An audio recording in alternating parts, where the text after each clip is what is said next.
Welcome back if you've been to other sessions that we've held for the Global Trade Union Assembly. And if you are new to this session today, then welcome. My name is Irene Hongping Shen, and I work with Trade Unions for Energy Democracy, also known as TUED. We're located at the City University of New York School of Labor and Urban Studies. TUED is working with the convening unions and acting as the coordinating body of the Global Trade Union Assembly. I would like to thank the Rosa Luxemburg Stiftung New York office for their support in ensuring that we have the needed interpretation for these global meetings. I would also like to thank the skilled interpreters who have provided interpretation during all of our programs and made the assembly meetings more accessible to a wider group of attendees. I would like to thank the City University of New York School of Labor and Urban Studies for creating the space and providing the support for hosting the Global Trade Union Assembly. For today's event, as you've heard, there is interpretation in English, French, Korean, Portuguese, and Spanish.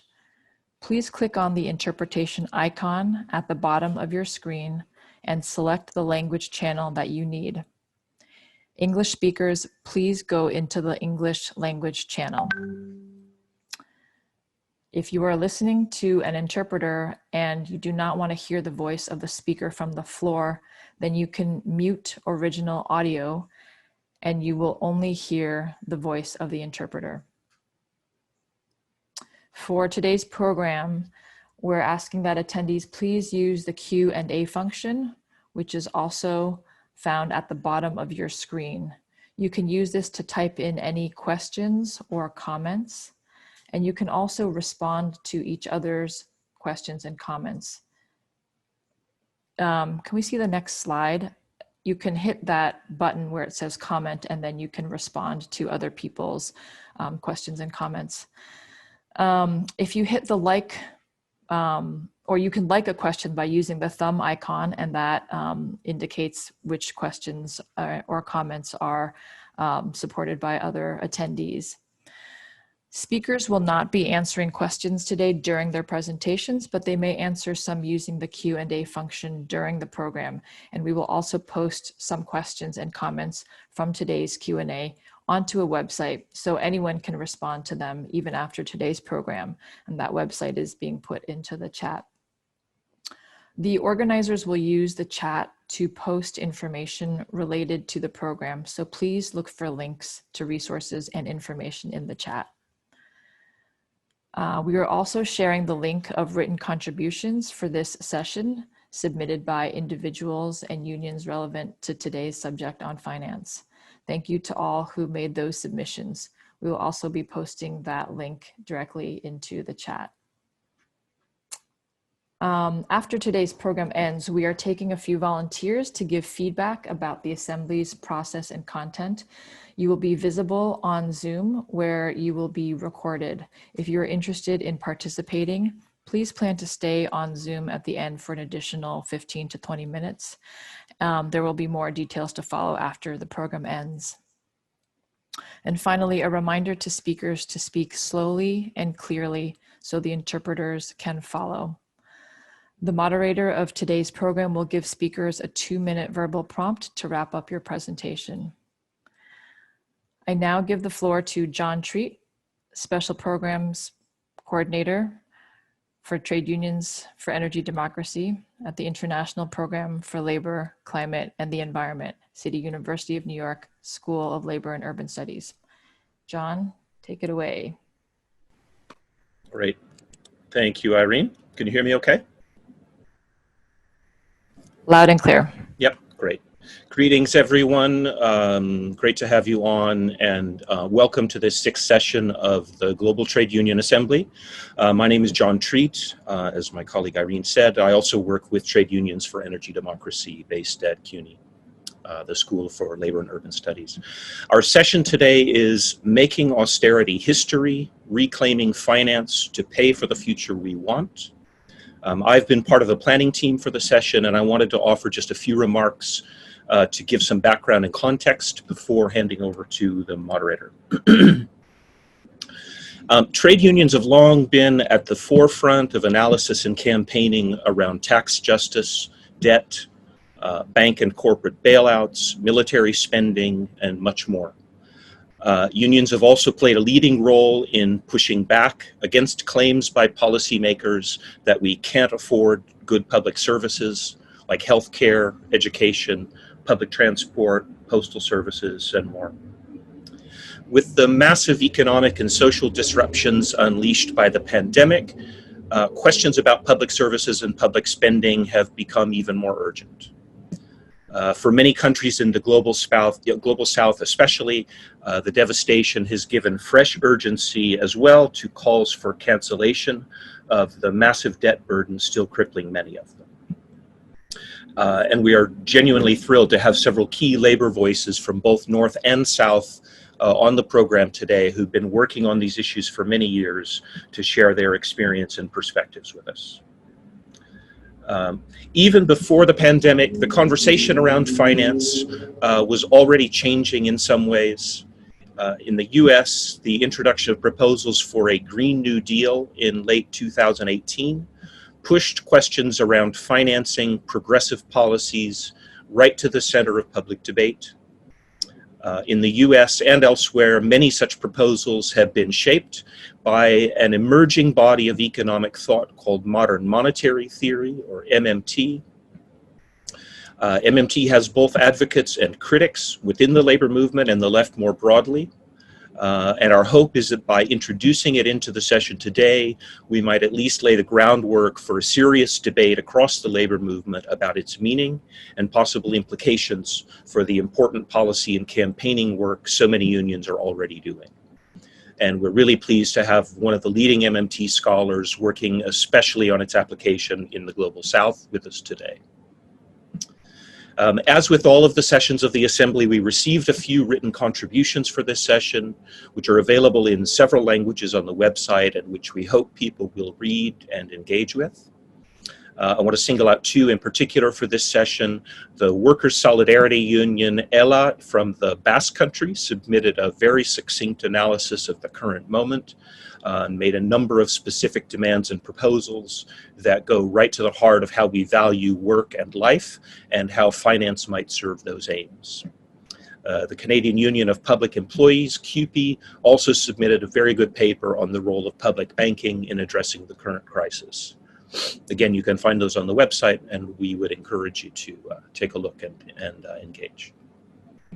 I also submitted a paper for discussion which really began as an attempt for myself at making sense of some of the new ideas I was coming across in my reading, and which ended up essentially as an appeal for unions to coming together through the Assembly to consider forming a task team to dig into these questions in more depth and detail than would be possible in the 2 hours we have today. So with that, I would like to introduce our moderator for today, Professor David Hall. David is a research associate and the former director of the Public Services International Research Unit at the University of Greenwich Business School. He works on the politics and economics of public services, public finance, and privatization. And I think we're very fortunate to have him here to guide us through the session today. So with that, over to you, David. Okay. Thanks, John. That's a great introduction. We'll get straight on to the first part of the webinar. There's going to be 4 parts altogether. And this first part is about how to deal with the problems of debt faced by many countries in the Global South. We've got 3 speakers in this first session from 3 different continents. And we're starting with Sarah Moravsky, who's a research associate with the Transnational Institute, TNI, in the Netherlands.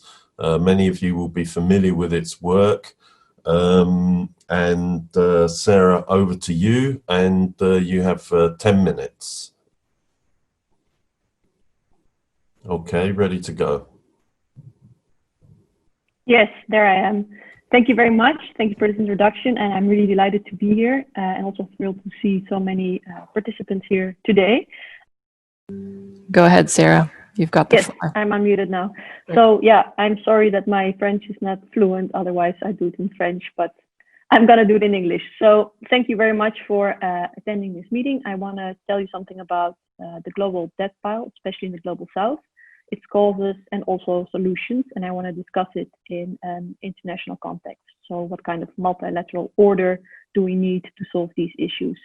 And please interrupt if I talk too quick and fast, David.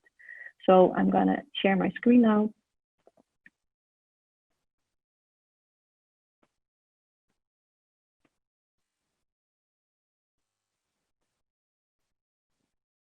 Right, so debt in the global south and what to do about it. Just a short outline of my presentation. So the topic is global debt and specifically debt in the global south. I want to give you a quick overview of the numbers. So how bad is it? Then I want to go into the causes, because if we want to discuss solutions, we need to understand how these debt piles came about. I also briefly want to reflect on where we stand in terms of debt relief, because debt relief is an important way of solving debt issues. But I also want to discuss longer term solutions, and that requires a different framework and a reset of our multilateral institutions and order. And it was already mentioned in the introduction, a global Green Deal would also help. So first, some numbers on global debt. So we've reached unprecedented global debt levels. Right now it's, or let's say in 2019, now it might be worse, it's 255 trillion, which is 322% of global GDP. And that's a huge increase if we compare it to the start of the financial crisis, which was 152 trillion. So it means that the financial crisis more than a decade ago really contributed to the rise of global debt. And unfortunately, developing countries and emerging economies in the global south have also been hit by debt rise. So they amount to 55% trillion of debt, or 170% of GDP. That was 2 years ago. These days, it has become worse. And unfortunately, low-income countries are also having huge debt problems. So their debt to GDP percentages rose by almost 20% in 10 years. And for these countries, that is very heavy because they don't have the means to deal with these kind of problems. Now, according to the IFS, the International Institute of Finance, the global debt to GDP ratio may rise another 20 percentage points to almost 350% of GDP in 2020. That's due to the economic contraction and increased government borrowing, of course, all resulting from the COVID crisis. So we're at the start of an even bigger amount of debt piles, unfortunately. So a little bit about the causes. How come did these debt piles arise? So of course, financialization starting in the late 70s, 80s was an important cause thereof. It has created a huge rise of private debt creation. And of course, this was enabled by less regulation and more financial institutions. Also, for example, shadow banks issuing debt. So debt from the private sector has risen in the past, let's say, 3-4 decades significantly. Also, of course, global trade and investment regime and trade treaties, investment treaties have promoted free trade and FDIs all over the world. So FDIs are foreign direct investments. As an investor, you can invest almost everywhere, and there's very little barriers for any kind of investment and capital flows as well. Of course, proponents said like, okay, this deregulation will enable countries both in the north and in the south trickle down to grow.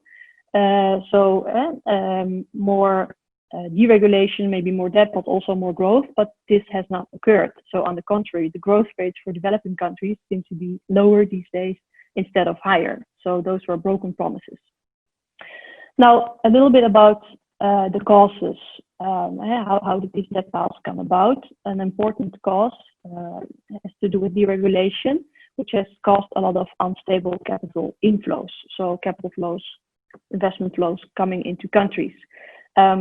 There are different types of capital inflows. I want to discuss a couple of them. So first, we have a significant rise of private non-financial debt, which is corporate debt since the new millennium. And also, foreign direct investments have become more short-minded and riskier. So an example is short-term speculative and equity capital flows. So a lot of capital flows have been going into the equity market, which is often not well regulated, which causes a lot of instability for local governments. So that's one type of capital flows. The other one, which is also important, especially when we discuss about what should the West do, what should Western institutions do, is the role of central banks. There has been a lot of unconventional monetary policy in the West, specifically after the former financial crisis, but now again. So QE, quantitative easing, where central banks buy sovereign bonds and other assets on financial markets. That has been an important driver of hot money. So that's short-term money flowing into peripheral financial systems, which has been enabled by the deregulation I spoke about. So global financial markets allow capital flows to go anywhere where they can gain interest. And this has also led to a great increase of debt in developing countries. Now, why is this a problem? Well, countries that experience massive inflows and outflows are, of course, very vulnerable to financial shocks. So that means that you cannot control the amount of capital being in your country or flowing out of your country. So when there's a financial shock somewhere in the world, you're very vulnerable to this. And we see this also in the COVID crisis. Right, okay. Let me go back to my presentation. Sorry for this interruption. I hope everyone is following the presentation more or less, and I hope we have interpretation for all now. That will be, of course, ideal. So I'll go back to my presentation, which is here. So, well, we've been through the causes a little bit, unstable capital flows, voilà, donc different forms. De l'instabilité. I still hear the French interpreter, which is strange, but I'll just continue. Maybe it will disappear now. So I was gonna tell you about why it's a problem that these capital inflows and outflows are so volatile, that there's very little means to stop them at the border or to prevent that they flow out of the country. So countries become very vulnerable to financial shocks. We also see that in the COVID crisis. And a big problem is that governments lack the means to take necessary measures to control the volatility on their markets. And that's partly due to the deregulation. So there's less and less capital controls. I'll talk about that when discussing solutions. And another phenomenon that has occurred is that the owners of debt have become different. So debt has passed on from the hands of domestic central banks and foreign official creditors, such as, for example, the World Bank or IMF, to mainly foreign and also domestic shadow banking system in the global south. And that's, of course, very problematic because the shadow banking system is unregulated and can also enforce very rigid conditionalities and repayments. So yeah, this has led to the fact that governments lose control over credit creation in their economies because if debt is mainly issued and regulated by, for example, domestic central banks, it's a whole different story, of course. Yeah, so just very briefly, when countries are in debt, there's more or less three things that they can do to get rid of it. So they can increase their ability to pay, which requires their economies, of course, to grow so that there's more space for repayment. They can try to inflate away the debt. And of course, there's the third possibility of reducing the debt burden somehow. And debt relief is one form thereof. Now, the fact is that in many developing countries, the inflation rate is already quite high. So increasing it is not a very good idea. And of course, we know that in terms of crisis, it's rather difficult to simulate your economy in a way that enables you to repay former debt. So this means that there should be something done about the debt burden. And debt relief is an important one. What's the status quo in the COVID crisis? So there has been a little bit development around trying to curtail global debts, the debt of the global South countries. So the IMF has issued or done a debt relief of approximately 214 million. regarding 25 of the world's poorest countries. That's a good start, but of course it's not enough. The G20 has also made an agreement on a so-called debt service suspension initiative, which means that there's a suspension of debt repayment, so you don't have to repay your debt for this year, and might be also projected onto the next year. But for now, this year is almost over, and the economic crisis is only to kick in. So that's going to be a very tough year, I think, the next one for the Global South. There have been several calls to private creditors also for a debt moratorium, so standstill of debt, no repayment, but it's up to private creditors, and there's up to this day no international mechanism that can force private creditors to enable a debt moratorium. So that's quite problematic because you can ask them, but they don't have to. And the UN has called for a debt jubilee of $1 trillion, which is awesome, but has not occurred yet because, there's of course countries that do not support this. So the big steps have not been taken. So what would solutions actually look like real solutions? Because what has been done until now is just not enough. Sarah, I think, can I just say it seems very cruel in the circumstances, but can I just say you've got about 2 minutes left? That's fine. I think I have only 3 slides left, so I'll do my best, more or less 1 minute per slide. So excellent, solutions for now, I think debt cancellation or debt jubilee is a great idea. And it should also be granted quickly because we're losing time. I think a lot of countries are in a lot of trouble. So instead of providing new debts, we can also give grants. This could also be in the scheme of Green New Deal, for example. There's the possibility for the IMF to issue special drawing rights, which is a form of securities you can exchange for currency, for dollars, for example. That would be a very good idea. And there's also a system of buying back sovereign debt that was, I think, promoted by Joseph Stiglitz. I'm not going to that, but that's an interesting proposal as well. And in the long term, I think we need more coordinated and centralized forms of debt restructuring because there's too much debt now in the world and there's too many creditors. So we need more centralization.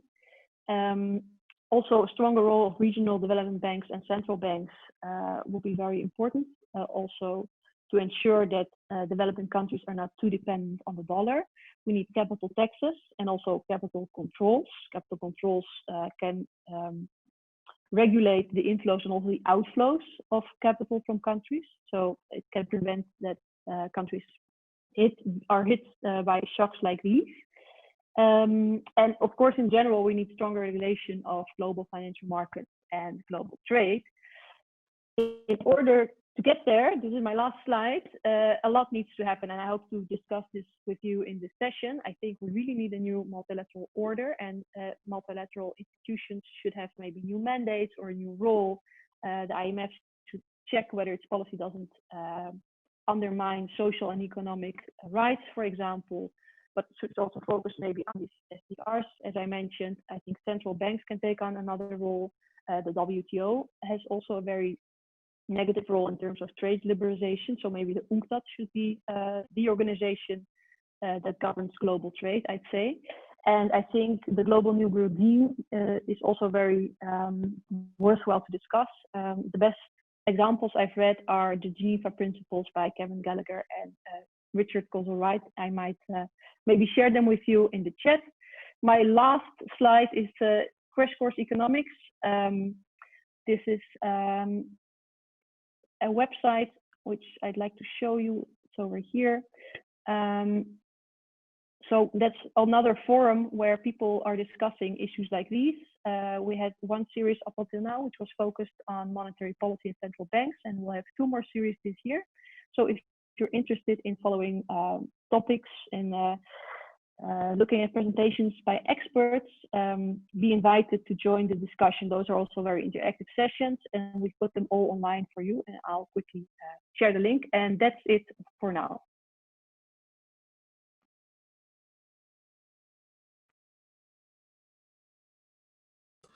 Okay, Sarah, thanks very much for that. That was very lucid, and thank you for coping so well with the interruptions.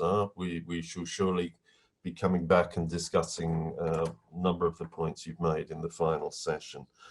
And now we move on, and I'm very pleased to welcome our second speaker, Khalid Mahmood, who's director of the Labour Education Foundation Pakistan and is part of the campaign calling for the cancellation of South Asia's debt.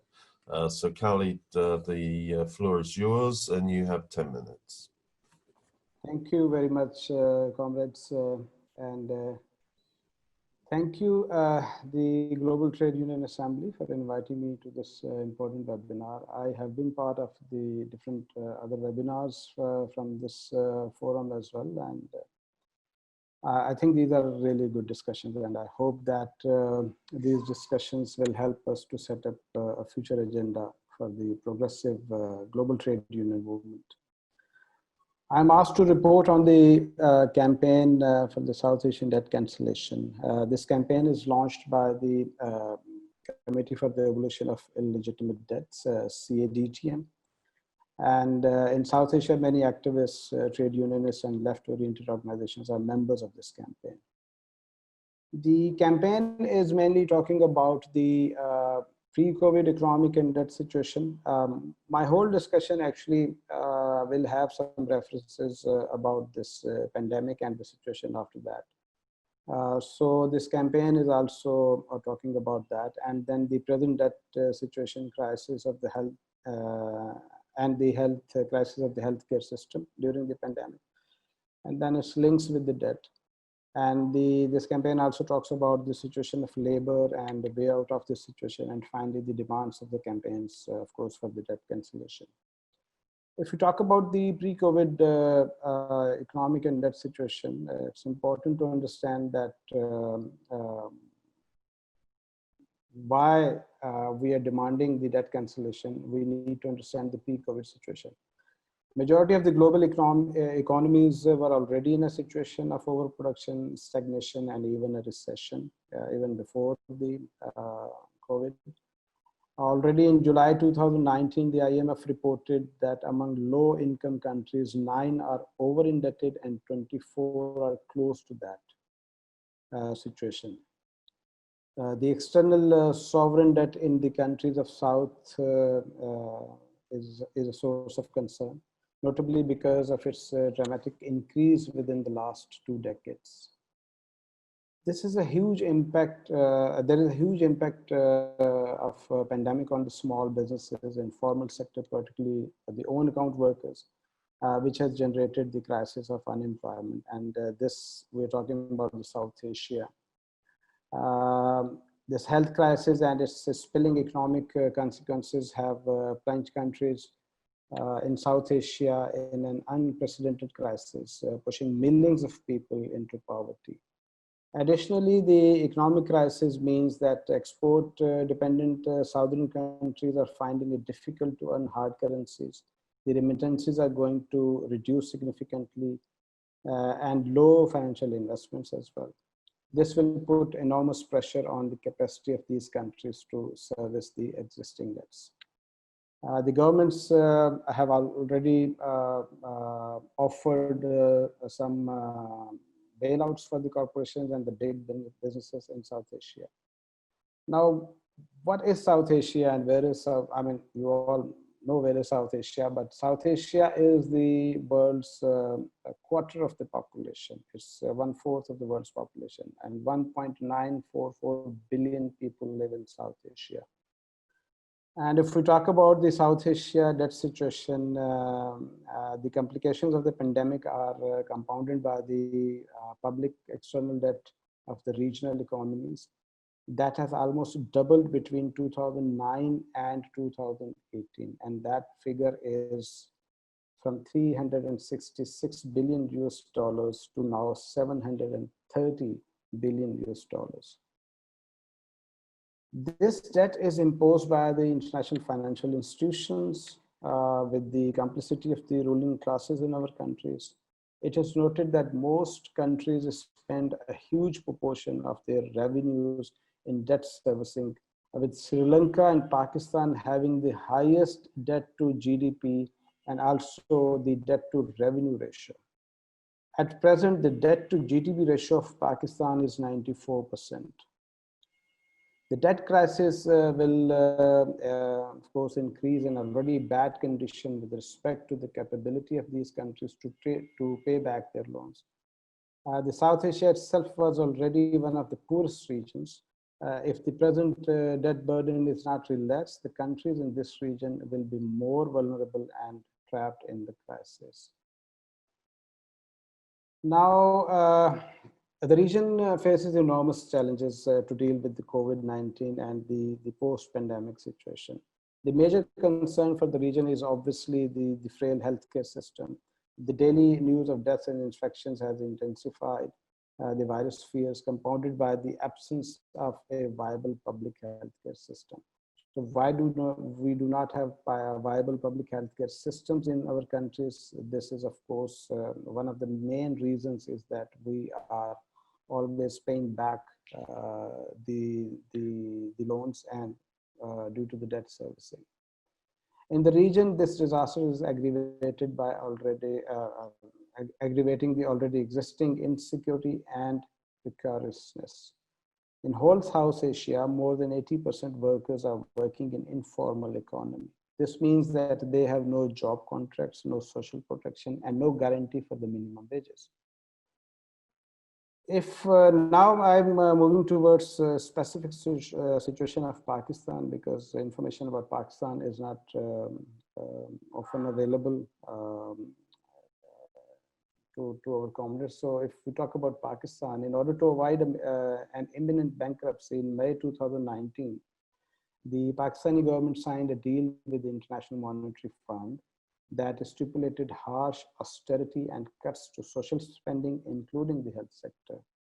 If we talk about the Pakistan debt situation, according to the latest official data, Pakistan external debt and liabilities have risen to $111 billion till December 2019, as it went up by $15.8 billion during the 18 months rule of the present government led by the PTI, which is actually a puppet government brought in by the military establishment. With the level of the total debt and liabilities piling up to 41 trillion rupees of Pakistan, the country's debt to GDP ratio, as I earlier said, is 94%. And in December 2019, that was in December 2019, it was 86.2% of the GDP. Now, why this huge increase in debt is happening in Pakistan? You can surely understand this if I tell you that our advisor to the Prime Minister on Finance, Mr. Hafiz Sheikh, is a former IMF employee. And the Governor of State Bank, Mr. Raza Bakir, is also an IMF employee working in Pakistan on leave from IMF. Now, these two economists are brought by this present puppet government to deal with the economic situation in Pakistan. So they are dealing with the situation by getting more loans from IMF. And these two economists have served IMF rather than Pakistan while capturing the two most important positions in the government when it comes to the economic policies. It is interesting to know that Pakistan, during this pandemic, Pakistan paid back foreign debts 23% more as compared to last year. And the figure is $11.895 billion as compared to $9.645 billion last year. And this is done in a situation where when more than 10 million workers in Pakistan have lost jobs, 6 million more have gone under poverty line, and there is not enough money to buy PPEs for the doctors and nurses in the hospitals treating the COVID patients.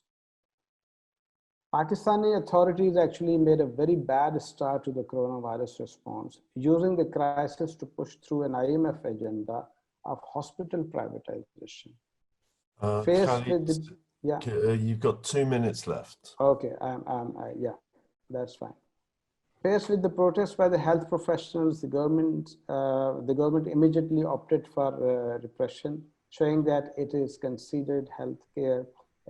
That it considers the healthcare for the masses mere unnecessary spending. Pakistan has signed several deals with IMF over the last few years, and all the deals were actually asking for the more austerity measures, and on the name of making Pakistan an investment-friendly country, all the restrictions imposed by the IMF have actually resulted in more and more cuts on the public spending and public welfare. One of our very good comrades, Mr. Amar Ali Jan, has described this situation as class war from the above. This situation reflects a much larger crisis of neoliberalism, neoliberal capitalism in Pakistan, whereby an increasing number of people are becoming redundant for capital's point of view. Whether it is health workers, factory labor, or daily wages, the lockdown has pushed the entire working class towards a logic of disposability. On one hand, this growing precariat no longer has enough resources to pay rent or acquire food or other basic necessities of life. On the other hand, the government is unable or unwilling to provide any significant welfare with the existing health infrastructure unraveling rapidly in the midst of crisis. The government refusal to move towards any likeliness of wealth redistribution shows that despite the chaos in society, a structure of power and political economy remains permanent in Pakistan. In fact, the Prime Minister Imran Khan announced 100 billion rupees relief package for the construction industry. At the same time, when the health minister continues to claim that there is not enough money or funds to provide PPEs to the doctors.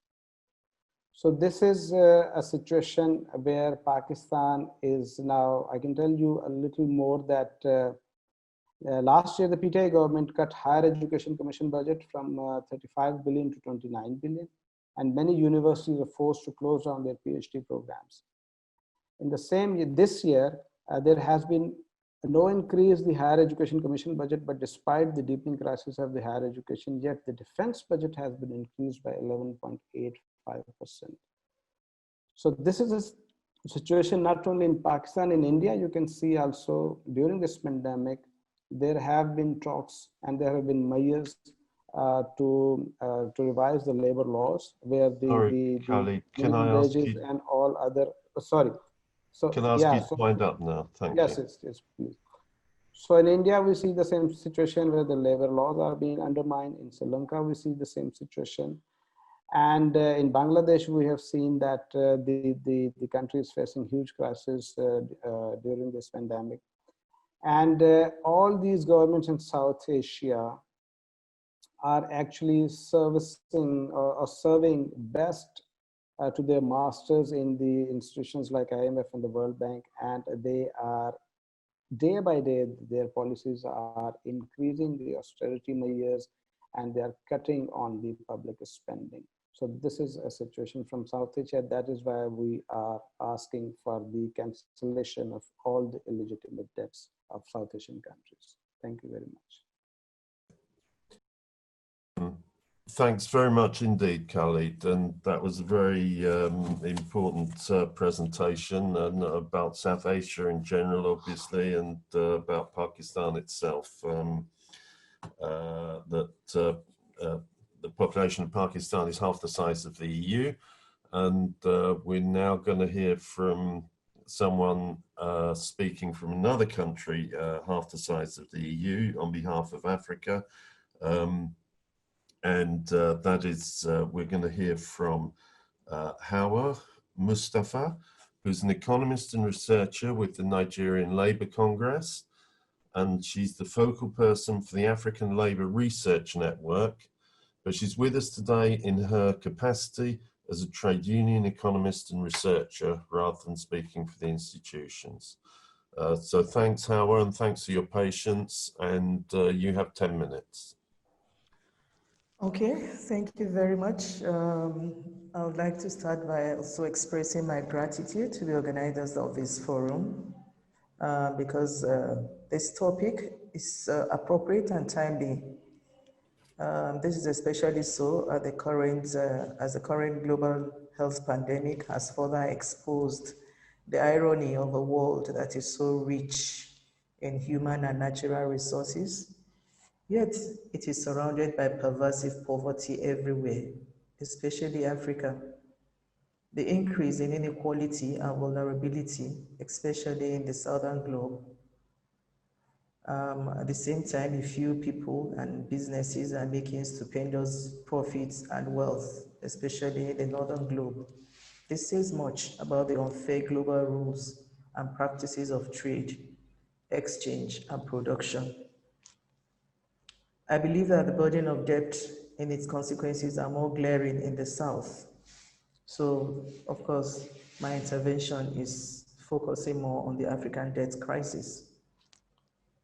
First, I think it's important that we understand the origin of the African debt crisis and understand more particularly that it is linked in a number of factors to different experiences that we've had in the past few decades. Like the first speaker mentioned, there are issues of a single commodity price shocks, particularly the oil price shock between 1973 and 1974, and again 1978 to 1979. There is the issue of the expansion of the euro dollar, a rise in public expenditure by African governments following the rising crisis in commodity prices in the early 1970s. Indeed, most of the crises that we have today with respect to African debt can be linked to the crisis of the economy, global economy in the 70s, particularly between 1973 and 1979. It's just that today we are seeing the excess or the pile-up of that crisis that started then. However, to understand the African debt crisis, again, it's important that we define a sustainable, first of all, it is important that we go beyond the current economics to the history. Like I said, we need to understand what happened even before 1970s. This is a continent that before now, this continent is used to, particularly sub-Saharan Africa, what we call the sub-Saharan, this trans-African trade. This is a continent that hitherto before industrialization around the world, before the globalization of currency exchange, of rules of trade and all that, had traded within itself. And it had traded successfully. Every country traded with what it knew how to trade in best, and used its own finances or currency exchange within a reasonable definition and usage within Africa. West Africa, even the specific regions, West Africa had its own specific trade within itself. East Africa had it, North Africa had it. And by and large, there was no pileup of, in fact, there was no story of debt, not to talk about debt crisis within this period. Everybody traded with what it had, and reasonably, the economy made sense. However, as soon as Europe invaded Africa and decided to pick away commodities, particularly primary commodities, away from Africa to develop Europe and America, in exchange for these commodities, we were being sent, Africa was giving technical resources or technical facilities to help also shore up its own industrialization process. So first of all, the story of industrialization where the North took away from Africa what it needed for its own industrialization and decided what it gave to Africa for Africa's own industrialization. At this point, there was an imbalance in terms of the exchange, trade exchange, because what went out of Africa compared to what came into Africa was not giving equal exchange rate, was not even, there was no balance in terms of, the terms of trade was not balanced at all. So it was detrimental to Africa. And I think this was how Africa started, because once Africa needed to industrialize and it had to, the global world, the world was opening up to international trade. what we were trading was largely, African countries was largely trading primary goods, and in return for the primary goods, which was also, the price of this primary good was also controlled by the northern forces, as against the technical and or the secondary manufactured goods that were coming in from Europe. So this sets a problem of balance of trade, inequality in terms of trade issues. And then this was also even exacerbated by the fact that the global rules, or the global institutions that dictated the rules and regulations of trade, i.e. WTO, i.e. the IMF and the World Bank and others, were not, the terms and even the rules as defined did not incorporate into it the reality of Africa with respect to its capacity for resources, both natural resources and human resources. And in this context, I do want to say that the capacity, unlike the way capacity is usually defined with respect to Africa to being weakness and inefficiency, is that, yes, Africa had its own capacity, and this resource capacity was not necessarily weak, but that it was something that was unique, something that was special in ways that needed to be understood and needed to be sufficiently incorporated into the global rules. So this only unique Africa's unique resources and capacities were not considered, and then it was rather assumed to be there was just one global standard, irrespective of your kind of resources, irrespective of your kind of capacity. And so this was also not good for Africa. So historically, African countries and communities, okay, so how do we explain that though Africa has today, the situation being that Africa has the least share of total debt, but that in terms of the burden, it's because the total debt compared to along the world, even within the other developing countries, is about 20%. Yet it has the highest debt burden around the world. What are the implications of the changing pattern of its creditors, the value of the debt, and the cost and terms of repayment? I think these are things that we need to look at. Specifically, what is the nature of Africa's debt today? Like I said, the nature of Africa's debt is that we are wound up, we are moving towards a debt crisis according to the World Bank. This is prior to COVID-19, but currently the total debt for sub-Saharan Africa has climbed nearly 150%. That's to the tune of about $583 billion US between 2018 and 2008, sorry, and 2018. Already, this has led to many. Of course, this has been worsened by the COVID crisis. Again, the COVID-19 is likely to drive, because COVID-19 is likely to drive sub-Saharan Africa into recession, worse than it has had in the last 25 years. So Africa, yes, please. Howard, you just have 2 minutes left. Wow.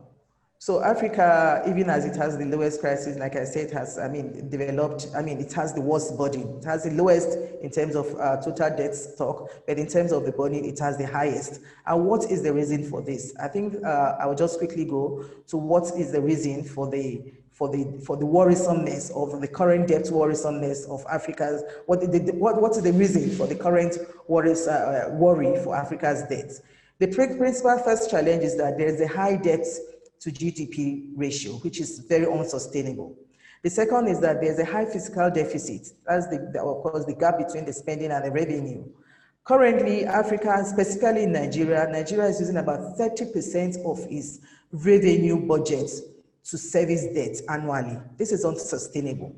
This leaves very little to nothing to be expended on social infrastructure.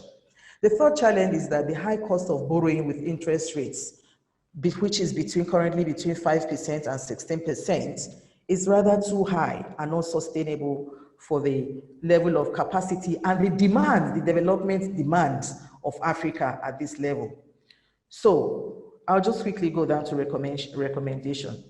The summary is that in terms of the capacity of Africa, the developmental challenges of Africa is so huge that even the debts that Africa takes for solving developmental issues is not sufficient.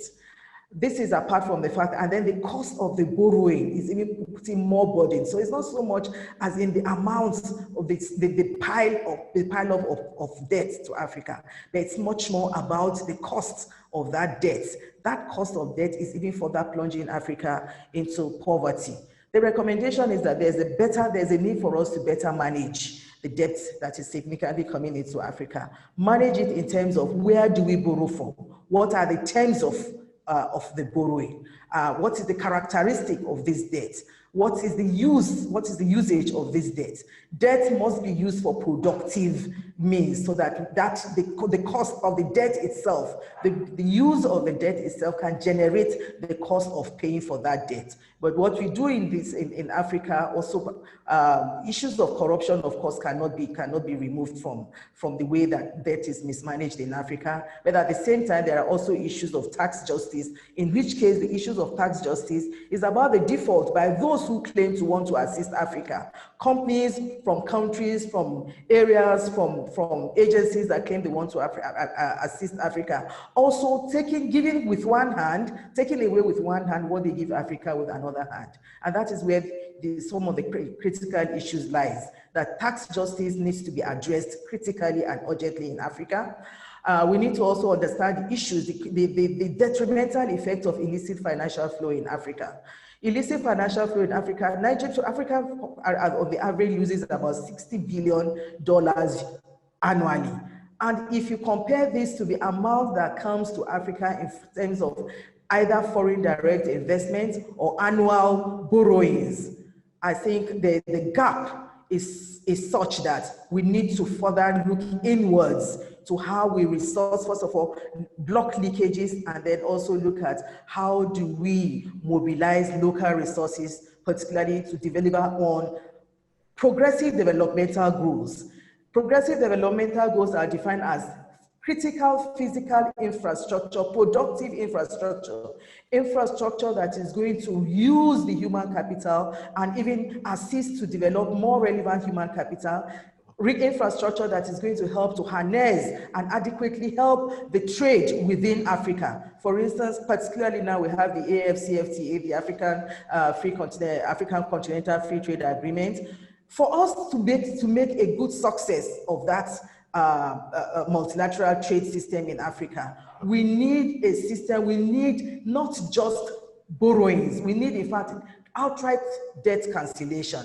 And rather than further debt, what Africa needs is grants and assistance in developing infrastructure, productive infrastructure that will help Africa to stand on its own. So for me, my call is that we go less on debt, cancel the current debts, go less on the terms of the debt repayment, and rather assist Africa to develop infrastructure that will make it to produce what it consumes, rather than collect debt to also pay back or to import what it will help it to develop, and that development and that style of development is not quite sustainable. I think I'll just stop here and then wait for the next opportunity to Howard, say more thank or you. respond to questions. Thank you very much. Thank you so much. Thank you so much. I'm aware that the time constraints are terrible to cover so much important information in, but that was very lucid and very powerful conclusion. Thank you. So that winds up the three presentations which comprise part one, and I think they gave a very powerful picture of how the problem of debt is creating a fairly brutal choice for many countries in the global south between servicing debt and developing healthcare. And as you just heard from Howard, the importance of formulating demands for not just debt moratoriums, but for cancellation, and cancellation that covers the private sector as well. And as Sarah said at the beginning, the important short-term option of the IMF issuing special drawing rights. Okay, we now move on to part 2, which is about the development of new ideas and new thinking about issues of public finance. And if I can just play my age for the moment, for the last 40 years, we've seen a kind of global dominance of neoliberal ideology, focusing on public services and the public sector as in terms of this is an area to be cut back. This is the program of austerity. But just a reminder to those of you too young to have lived through it, for 40 years before that, we lived through a time when the orthodoxy was very different, fairly global orthodoxy of Keynesian economics, which saw governments running deficits and expanding public expenditure as a very important positive driver for development and economic growth. And as John said earlier, we're now seeing some new thinking being developed that challenges neoliberal thinking. And an important part of this is modern monetary theory. We're very lucky to have Fadel Kaboub, who's Associate Professor of Economics at Denison University and President of the Global Institute for Sustainable Prosperity. Fadel, you have 20 minutes and we look forward to hearing what you have to say. Thank you very much. Thank you for inviting me. It's a pleasure and an honor to join all my colleagues and comrades on this webinar today. I'm looking forward to the discussion. So what I want to discuss today is what can modern monetary theory, or MMT, bring to this conversation to make austerity history. And I want to start by introducing the basic concept that MMT is trying to put on the table for us and lay out the possibilities, especially the possibilities for the global South. So I'm going to start by comparing MMT to the standard view of public finances, the standard view that says the government intervention and government finances are very limited. So we're told by the mainstream of the economics profession and experts in public policy that the spending capacity of the national government is limited. It's constrained by, number one, tax revenues, number two, by the borrowing capacity of the government. So this is what we described as the fiscal policy space. It's very small, very limited, which means we can't be generous with education and health and infrastructure and addressing climate concerns, addressing inequality and so on. In other words, we're told, we have to intervene in small, incremental, gradual types of programs. We can't really be ambitious and address these pressing concerns. And when it comes to the pandemic, we're told we just have to live within our means and that we have no choice. And remember what Margaret Thatcher said, there is no alternative, right? This is market discipline. Well, MMT says that for most governments, that fiscal policy space, that spending capacity is actually much larger than that. It's not unlimited, but it's larger than what we usually think. And what MMT does is that it shines a bright light on the mechanics of the system and allows us to identify what the real constraints are and how we can, over time, gradually expand that spending capacity so we can actually address the major concerns that we're interested in addressing, especially in the global South. So what is the thing that actually constrains government spending? It turns out that the main constraint is not tax revenues or borrowing capacity. The main constraint is the risk of inflation. So now our focus, and I sometimes joke, I say I'm obsessed with this risk of inflation because this is really what's going to show us the possibilities.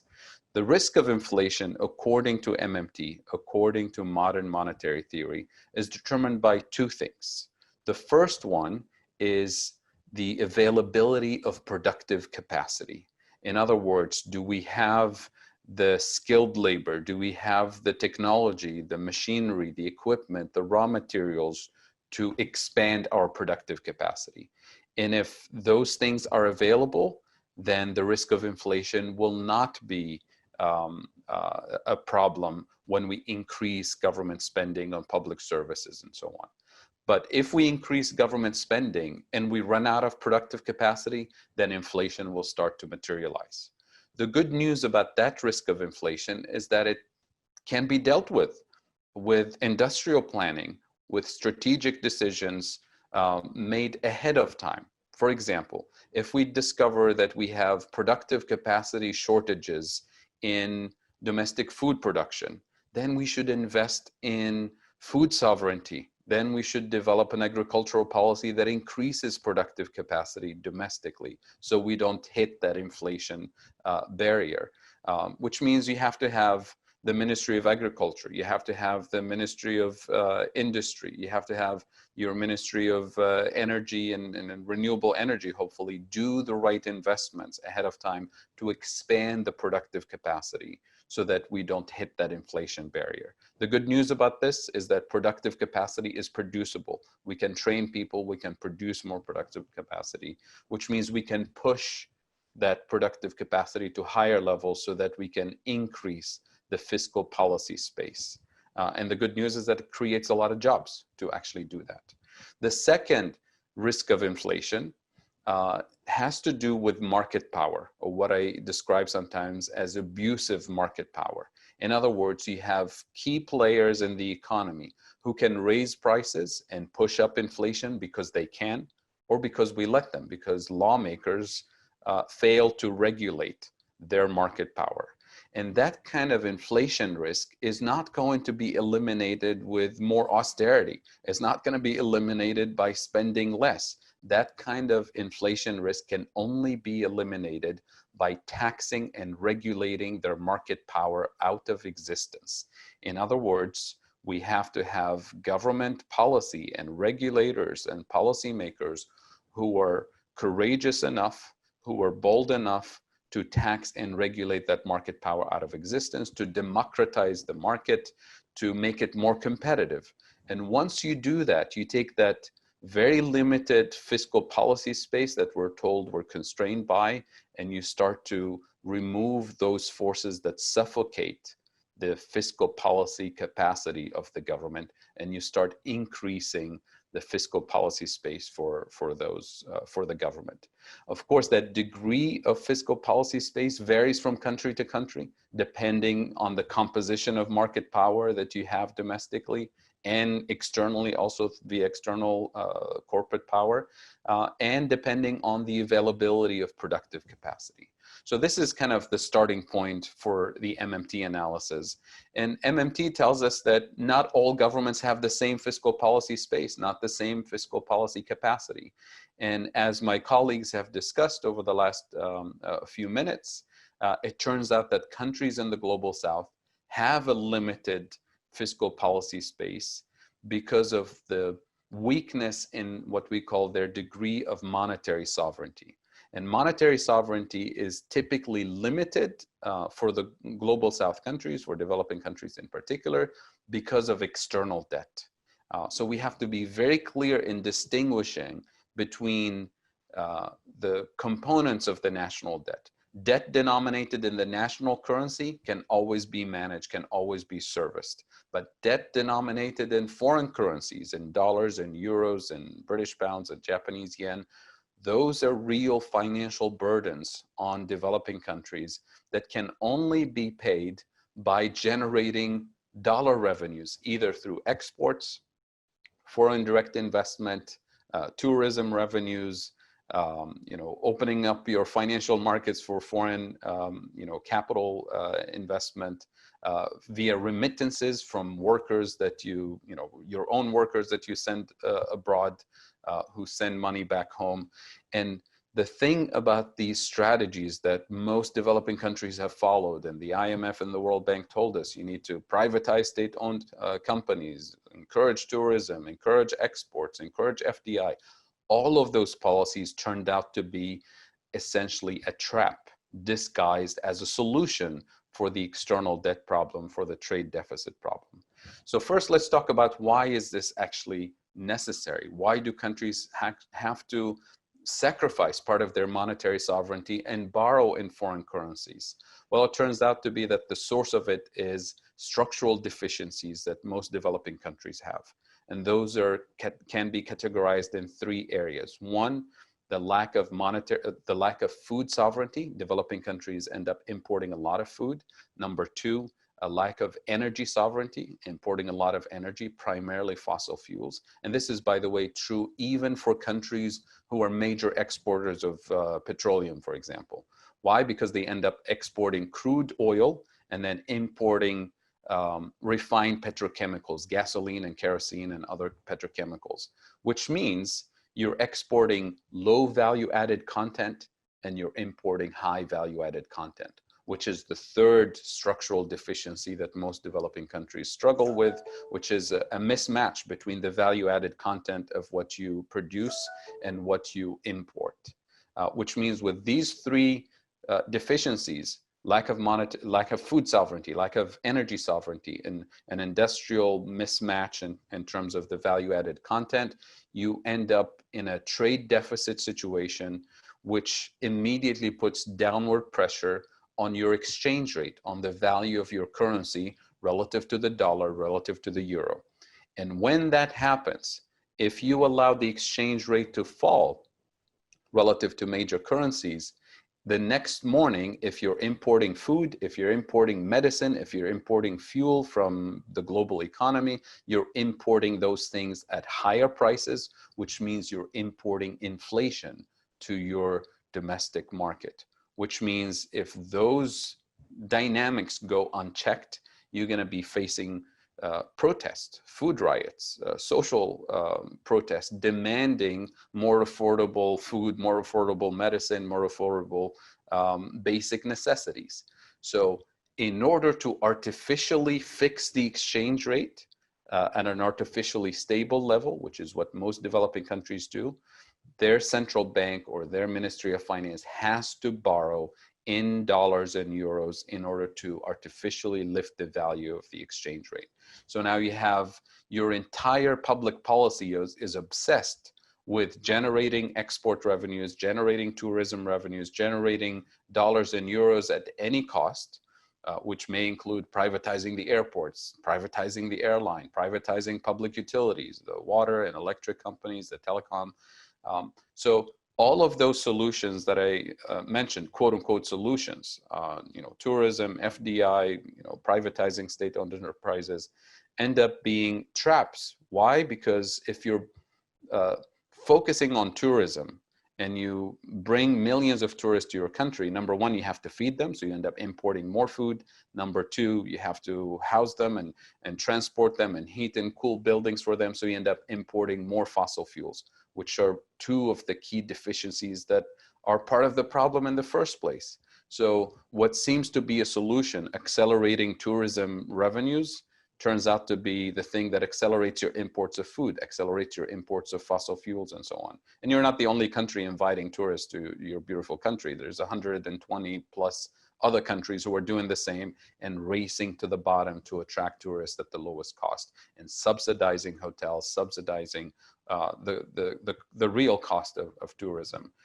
If you're bringing in foreign direct investment, it turns out that foreign direct investment brings in capital and brings in intermediate inputs and brings in resources from outside, produces domestically with, again, a race to the bottom philosophy, lower labor standards, lower environmental standards, more pressure on extracting value from the domestic economy. And then the final output is sold in the global north and profits are repatriated to shareholders in the global north. That's an extractive industry. It doesn't solve the problem in the long run. So I can go on and on in terms of the list of quote unquote solutions that we're used to. And it turns out all of these are a trap. And to amplify what some of my colleagues have said in the previous session, if you take the global north and global south, two groups of countries, and you net out all the financial transactions between rich countries and poor countries, including FDI and foreign aid and interest payment and debt cancellation, all of these things, you take the net amount, it turns out that the global south is actually sending $2 trillion a year to the global north. Money is flowing in the wrong direction. And this number is not new. It's been systematically, increasing exponentially. When I first started looking at this more than a decade ago, the number was something like $500, $600 billion a year, moving from poor countries to rich countries. Today, it's $2 trillion. If we have this conversation in 5 or 6 years, it may be $3 or maybe $4 trillion. So there's something fundamentally wrong with this extractive global financial system, with the extractive nature of trade, with the structural deficiencies of the global economic system. And if we don't address these structural deficiencies, we're not going to go anywhere in terms of implementing a global Green New Deal or increasing the capacity of developing countries to meet the needs of their own people. So how do we address this from an MMT perspective? If the root cause of this problem is external debt, if the root cause of external debt are the structural deficiencies that are described, lack of food sovereignty, lack of energy sovereignty, industrial production mismatch between value-added content of exports and imports, then we're not going to fix this problem unless we invest in food sovereignty, by investing in sustainable domestic agriculture, unless we invest in renewable energy production, energy sovereignty domestically, especially in this day and age with the availability of technology, with the lower cost and the potential of renewable energy industry, unless we invest in gradually over time moving up the ladder, so to speak, from low value added content manufacturing to higher value added content manufacturing, which you can only do by investing in vocational training, technical training, investing in education, research and development, basic infrastructure. And these are all the things that we're told we can't afford because of limited fiscal capacity. So what MMT does essentially is, shines this light on the mechanics and the dynamics of the existing system and says, these are the real constraints that we need to tackle. And then finally, I'd like to zoom in on a particular dynamic that represents part of the constraint. I mentioned earlier the market power, abusive market power of price setters in the system who create part of the inflation risk. Well, in the developing world in particular, in many cases where a country is dependent for its food imports on major imports of wheat or rice or gasoline, for energy and transportation. If those are major imports in many countries, the government gives exclusive import licenses to a company, a group of individuals who are the exclusive importers of wheat, the exclusive importers of medicine, the exclusive importers of medical equipment or gasoline for the country. And those individuals, those companies, end up accumulating a massive amount of political capital, economic power and influence in the system that, add to it a layer of corruption, add to it that the nature of their exclusive power, you end up with the following potential scenario. Let's say OPEC raises prices because of global situation, a conflict in the Middle East or something like that. So now you're the importer of gasoline. So now you're raising your domestic gasoline prices because of global conditions. But a few months later, OPEC prices and oil prices go down to the initial level. But now you're not reducing your gasoline prices by the same level. You're just reducing gasoline prices by 5%. So that gives you, again, an exclusive privilege and power to extract value from the domestic economy and to drive the risk of inflation for the rest of the economy. Now, let's say we have a social movement. Yes, please. Just 3 minutes left. Yes, absolutely. I'm about to finish. Let's say now we have a domestic social movement, environmental movement, labor movement that says we want to develop more resilience in terms of our food sovereignty and energy sovereignty. So we want to start investing in sustainable agriculture, renewable energy, and so on. And now you have those 3 or 4 key players who import wheat, who import gasoline for the rest of the country, who control the market essentially. What do you think they will do when they feel the pressure from social movements saying we demand domestic production to build more sovereignty? Well, those individuals are going to do whatever they have in their power, in their influence, to make those movements go away. In other words, to sabotage investment in public infrastructure for renewable energy, to sabotage investment or assistance for building resilience and building food sovereignty, supporting small farmers, building infrastructure, and so on, because they have no interest in letting domestic producers take away their exclusive privilege, their exclusive power. And I'm being very kind of describing this gently, but many of you here on this webinar can probably think of who those particular companies or individuals are in your country, because it's not like this is not a secret, right? In many cases, with layers of corruption added to this story, it can go into very aggressive, even violent intervention to stop those domestic forces. So what I'm hoping to say to conclude here is that once we are empowered by an alternative narrative that says, let's focus on the real structural constraints. Let's focus on corruption, not in a vague kind of philosophical way, but in a concrete way, and identify how we can intervene via the democratic process, because we're talking about a government of the people, by the people, for the people, not a government of the powerful, of the monopolies, of the exclusive license holders who dictate what the potential for a country is and what the possibilities are.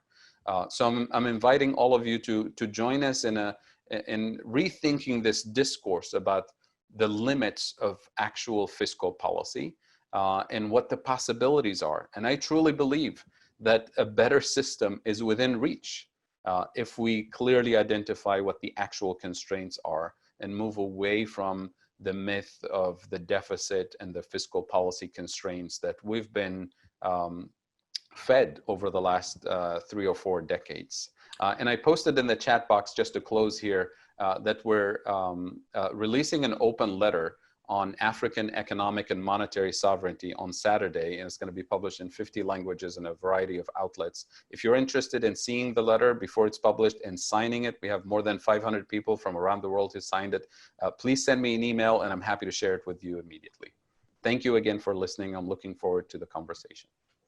Adel, thank you very much. That was very lucid exposition and has given us all, I think, a different way of looking at the issue, with the possibility of a different shape of economic policy, addressing those different priorities, and also bringing in how renewable energy, apart from its other advantages, is part of re-establishing and strengthening local sovereignty, economic sovereignty, indeed. So thanks very much for that. Okay, we now move on to part 3, which is simply summarized here and accurately as trade union perspectives on how to pay for the future we want.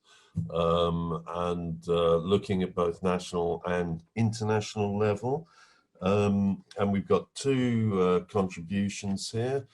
The first is from the international perspective, and it's from Daniel Bertosa, who's an economist and Assistant General Secretary of Public Services International, PSI, which of course is one of the large union international confederations. Danny, the floor is yours. You have 15 minutes. Thanks, David, and thanks a lot to Fadal. One of the great things that Fadal did was it shone a light on some of the stories we're told about the economic system that we live under. And I'd like I'd like to do some of that myself in relation to tax. Fadal also explained how a lot of these myths that we're told are interrelated, and it's the same with tax. I've been asked to speak a little bit about debt, but there's been a lot said about debt already, and PSI has published a series of briefs called Why Debt Matters to Workers. We wrote them with UNCTAD and with Richard Kozul Wright, who has been mentioned as well. So I'd encourage people to have a look at those. They were put in the chat box. And I prefer now to focus more on why tax is important for workers. And again, PSI has produced a series of 8 briefs about why tax is important for workers. And we've also worked with the International Union Rights Journal, special edition focus on tax. And we have that in Spanish and English. And I'd encourage people, if you're interested in knowing more about why tax is important to workers, to look at those briefs in that journal. But just quickly to answer the very basics, there are a number of reasons why tax actually matters to workers and unions should take an interest. The first is that tax funds quality public services. And in the middle of the COVID crisis, it's become very clear that underfunding of public services is catastrophic. The second is that tax avoidance by multinational corporations drives down wages. And the main reason why it drives down wages is the way multinational corporations avoid tax is by shifting their profits into tax havens. And they do that by manipulating prices that are paid between separate legal entities, so a legal company in a tax haven and a legal company somewhere else where the value is being created, but those companies are all owned by the global conglomerate. And it does this through, mainly through intangibles, through trades around intellectual property, loans, marketing, and increasingly through digital assets, putting digital assets like logarithms and servers in tax havens. And in fact, when they can shift those profits into a tax haven where profits aren't paid, the tax office can't see the profits and therefore can't tax them, and they've avoided that tax. But if the tax office, with all its accountants and government legislation, can't find the money, then the workers who work for that company have almost no hope of asking for a wage rise, because the company simply says, we don't have the money to pay a wage rise. The tax office says we're not making any profits. Terribly sorry, you can't have a wage rise. And companies like IKEA and Zara, who are well-known brands, certainly in the developed countries, their entire business model is based on shifting their profits through tax havens.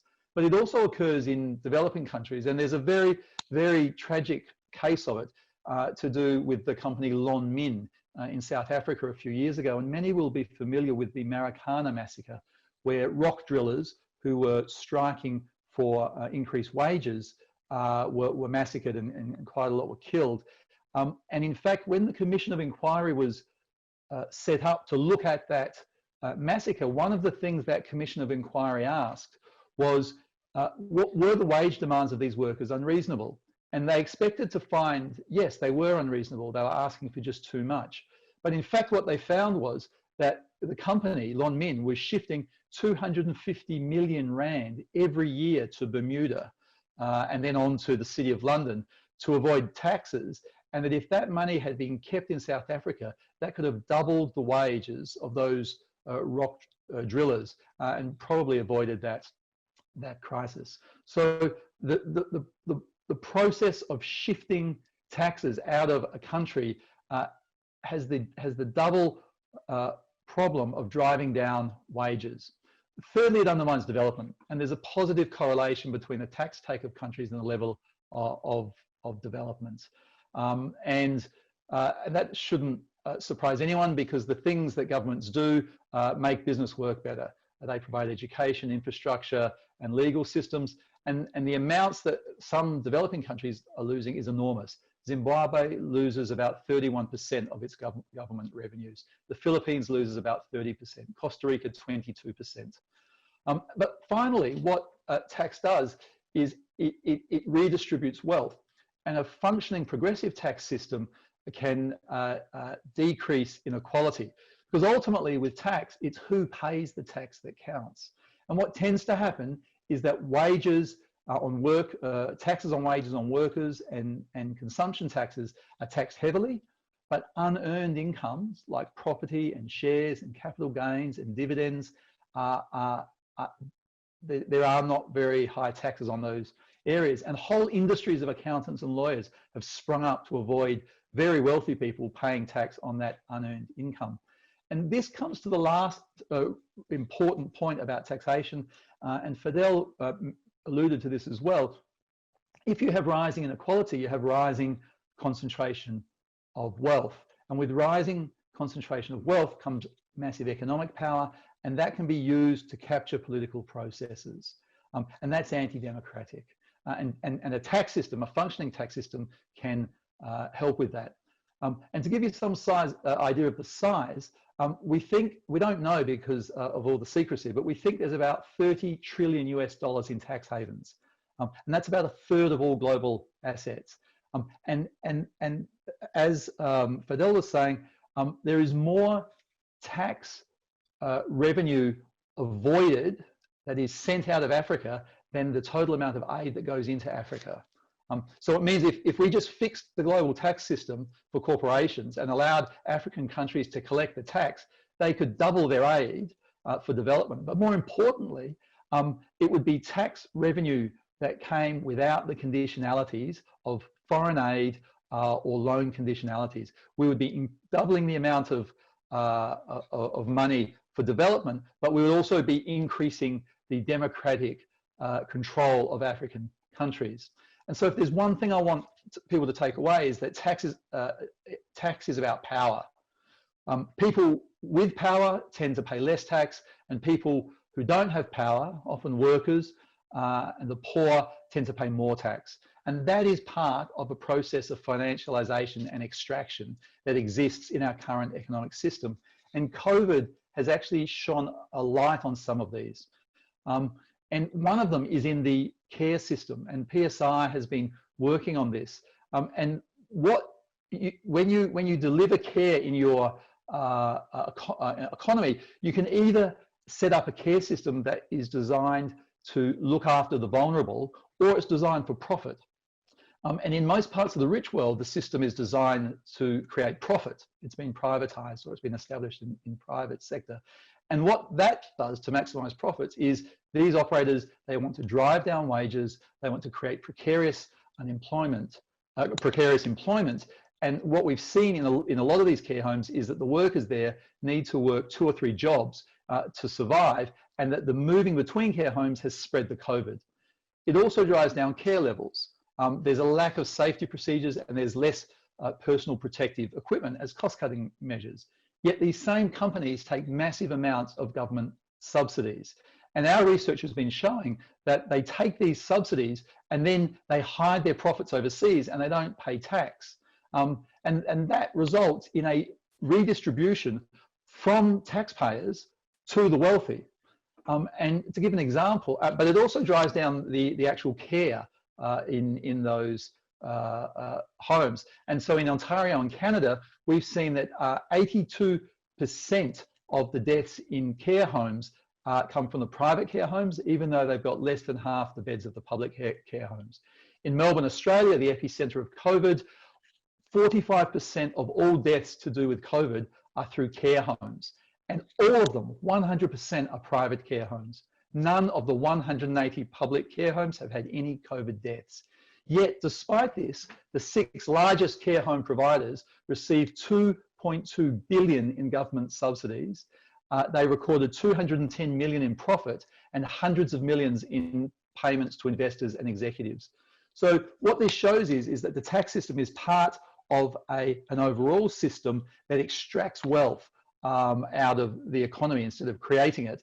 And that the tax system can either be a system that redistributes wealth from the wealthy to the poor and from the private to the public, or it can do the opposite. And in too many countries, it does the opposite. Now, to protect the tax system, we're told a number of myths. And one of the most important for unionists is that if you tax companies, that you will undermine their investment.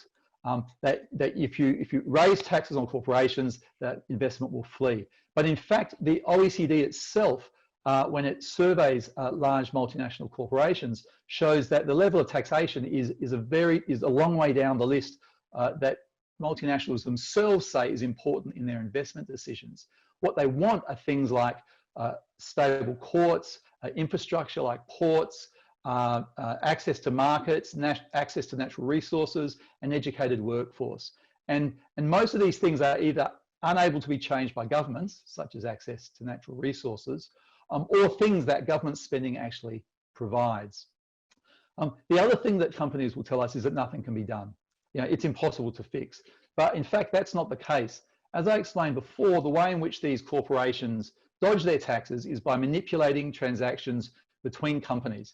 And if we were to tax corporations at a global level, they would be unable to do this. Corporations have global brands. They have global dividends. They have global management, and they have global consolidated accounts. But when it comes to taxing them, we tax each individual legal entity in each country. We don't tax them globally. And if we tax them globally, then we would be able to recover this money. But the most important thing that corporations do and the very wealthy do to prop up this system is they never talk about it. And they don't give us the information.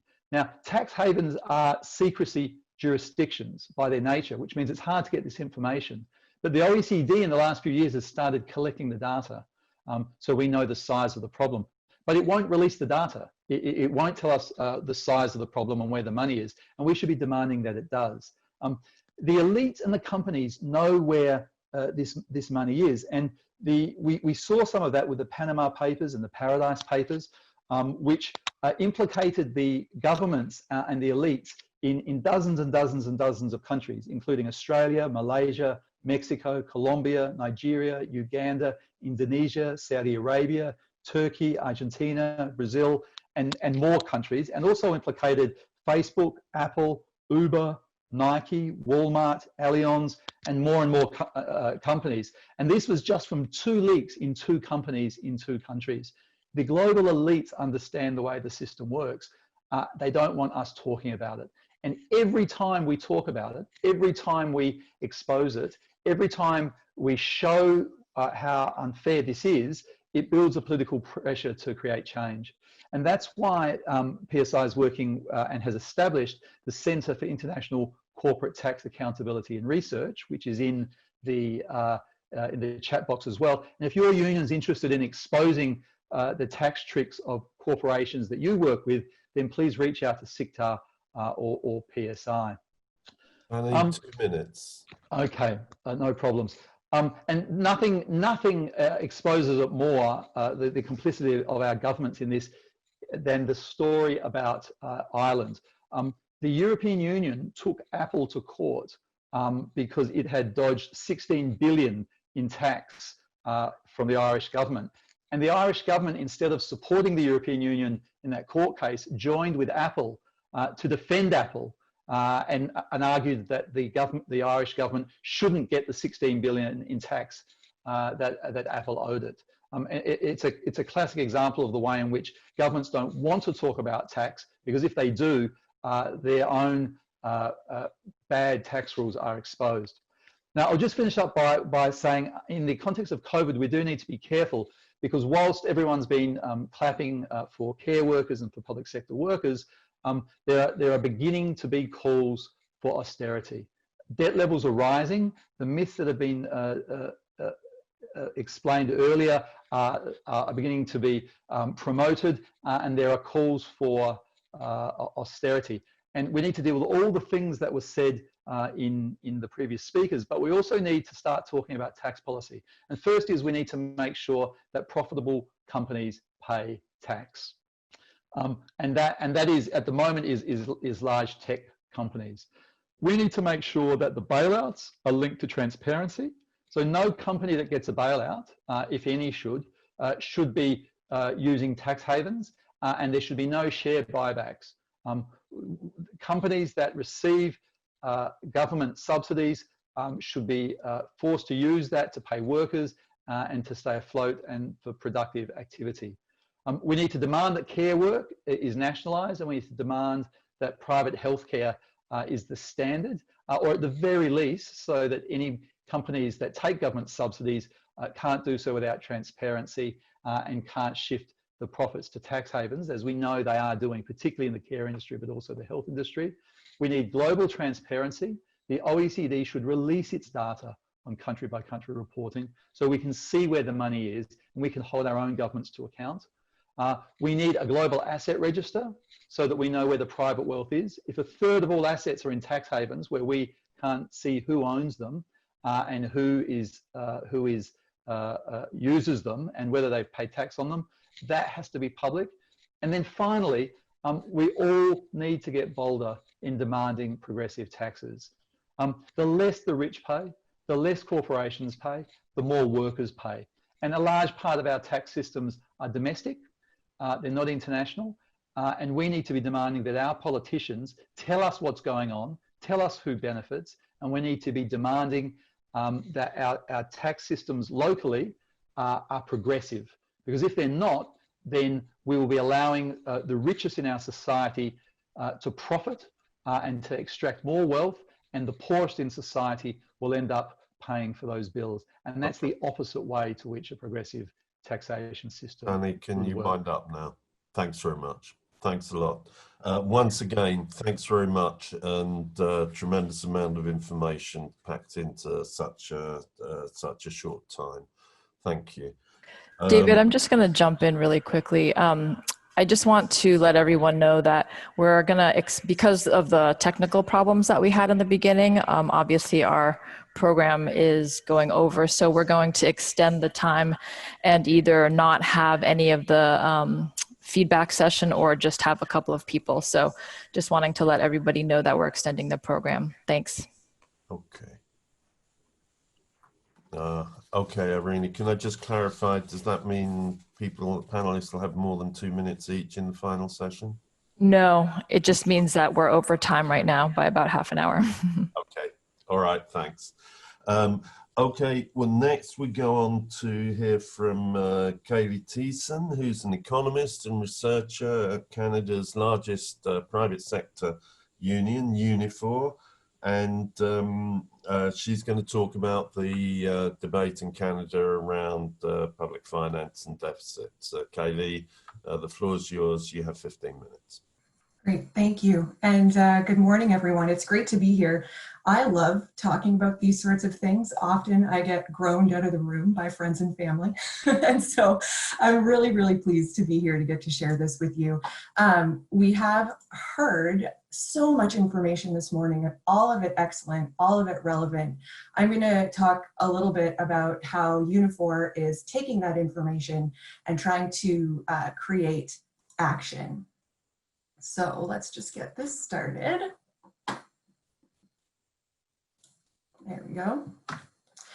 Some topics for today: what Canadians are saying about debt and deficit and how to respond, the failings of Canada's social safety net, and then Unifor's plan for a fair, inclusive, and resilient economic recovery from COVID-19. All right, so what do Canadians say about debt and deficit? Kind of have two sides to the story. On one side, this is right here is the former leader of our opposition saying it's time for you to get ahead. If I can get government out of the way, you will get ahead. This is from 20 years ago, government talking about getting out of a fiscal hole, looking at how we've slayed the deficit monster, but warning that government might start spending again, like that's a bad thing. Our current Prime Minister has taken a new sort of approach to analyzing debt. What are the relevant facts and figures? Here he's being made fun of for that. In fact, perhaps we should have been a bit more respectful to that. And then finally, just in May, our former Prime Minister talking about how government will have to shrink after the coronavirus because it's not sustainable. Again, I disagree, but those are some things that are being said. On the other side, before the crisis, we had people talking about building the future that we want, focusing very much on taxes. So tax is not a four-letter word, a book written by a father and son duo. So, heartwarming for many reasons, including the I Heart Taxes folks. Looking at how tax loopholes benefit the wealthy while benefiting very little or even not at all the poorest. So needing to flip the conversation that has been happening.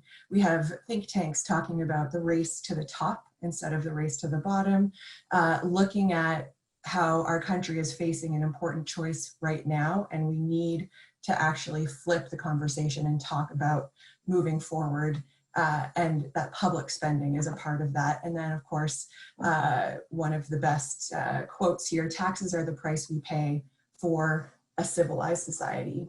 All of these, so there's sort of these two sides of the conversation. The tax and spend is bad side, the tax and spend is good side. Over the last sort of 5 years, we were starting to talk about the debt to GDP ratio, and then that is more important than no debt at all. So here's a picture of what the debt to GDP ratio looked like, and that we were focusing on sort of holding this line steady, and we could have a deficit if that line was steady or even shrinking, and then that was okay. So it created a little bit more room to focus on government spending. So then the coronavirus comes along, everything turns upside down, including narratives and expectations around government spending. So all of a sudden, the economy is at risk of totally collapsing. Millions of people are out of work. The conservatives, who normally would be at the debt is bad, government spending is bad side, are actually silent on the issue of this government spending, while the liberals are redesigning our income security system. And the NDP, which is our third largest political party in the country, they pushed government to make sure that there were no cracks that left people out. Of course, there are still some cracks, but they pushed it to be a lot better than it would have been otherwise. So within 6 months, Canada's deficit, and this is the main topic when it came to government spending, was we can't afford it, the deficit is already huge. Within 6 months, the deficit went from an expected 25 billion, which you can see this little number here, to this debt to GDP ratio of possibly 13%. That was earlier in the year. It's probably now more about here at 17%. So that's a huge increase. Canadians are asking a lot of questions about debt. Is it sustainable? Is Canada going to hit a debt wall? It can't go on forever, can it? What about our credit rating? All of these things the conversation that's been informed by sort of insidious decades of fear-mongering, misunderstanding, and misinforming the public. So our approach at Unifor is to try to insert some sort of facts and figures on this, but also to change the conversation and bring in more information in order to make sure people have the right information. But in addition to engaging with facts and figures, we also need to engage with empathy to understand like the real fear that people have because of all of the misinformation that's out there and fear mongering, the real fear that people have that if this continues, something worse might happen on the other side. So Canadians are asking questions, they're making statements. We need these factual, empathetic answers. So I'm going to go through a few of these questions. One I hear all the time, all of the spending is just not sustainable. It can't go on forever. Am I right? Ooh, my answer to this question. Now is actually exactly the right time for government to be spending extraordinary amounts of money. And we can't ignore that this is extraordinary. I don't think we should shy away from that fact. Government is doing the right thing. We're currently experiencing the most severe economic contraction in our lifetimes, even in my 100-year-old grandmother's lifetime. So like the Great Depression, how did countries recover from the Depression? The US implemented the New Deal, including job guarantees, infrastructure investment. They built the interstate highway system. They built a stronger social safety net, all of that to boost employment, stimulate the economy. Canada didn't recover until years later when the war effort started. And if we went back to the this chart, you'll see here is the response to, here's the response to the Great Depression, but here's the response to the war effort. Here's where we are right now. It's actually not unprecedented what we're doing, and in fact is the right move. So lessons from previous recoveries can guide the way, and this government spending is going to prevent further economic collapse and hopefully actually accelerate recovery. All right, another question. The government can't just print money, can they? So we heard about MMT, and I just thoroughly enjoyed listening to that presentation. We heard about MMT. Canada, the government can't just print money, and our answer is sometimes they can. Some governments can in certain circumstances. We have a new understanding of how the economy interacts with new money. This is from years of sort of changes in the monetary system. You know, we create our own currency, so that is a big component. We heard about the different constraints than what has previously been communicated is constraining our fiscal capacity. We know that that is much different than traditional economic theory. And we also can't just use debt alone. We need a combination of debt and taxes. So those two previous presentations were perfectly paired together. We need a combination of debt and increased taxes on the wealthy in order to prevent further collapse, get us out of this crisis, and I'll touch on this a bit more in a few minutes, actually canceling out or correcting some of the crises that were already existing in our economy that shouldn't be there and that are unnecessary. Okay, question 3. The Conservatives are saying that after the pandemic, Canada's finances will be an unholy mess. That's what Stephen Harper wrote in the Wall Street Journal. So these questions, people ask me, the only option is for government to cut spending. What else can they do? Here's the answer. Austerity is a self-defeating policy. We know from experience that spending cuts and austerity actually will limit economic growth. They don't expand it, particularly in times like this. We lived through this in Canada in the 2008 and 2009 financial crisis. But at that time, the IMF actually found that in Canada, the government stimulus spending was the leading driver in returning the economy back to health.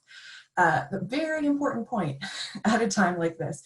So with more spending, and then we would add that that spending should be better directed towards people to make sure that it's not, the value isn't being siphoned off just by executives and shareholders, but actually is focused on people to make sure that our recovery is faster and more just and equitable.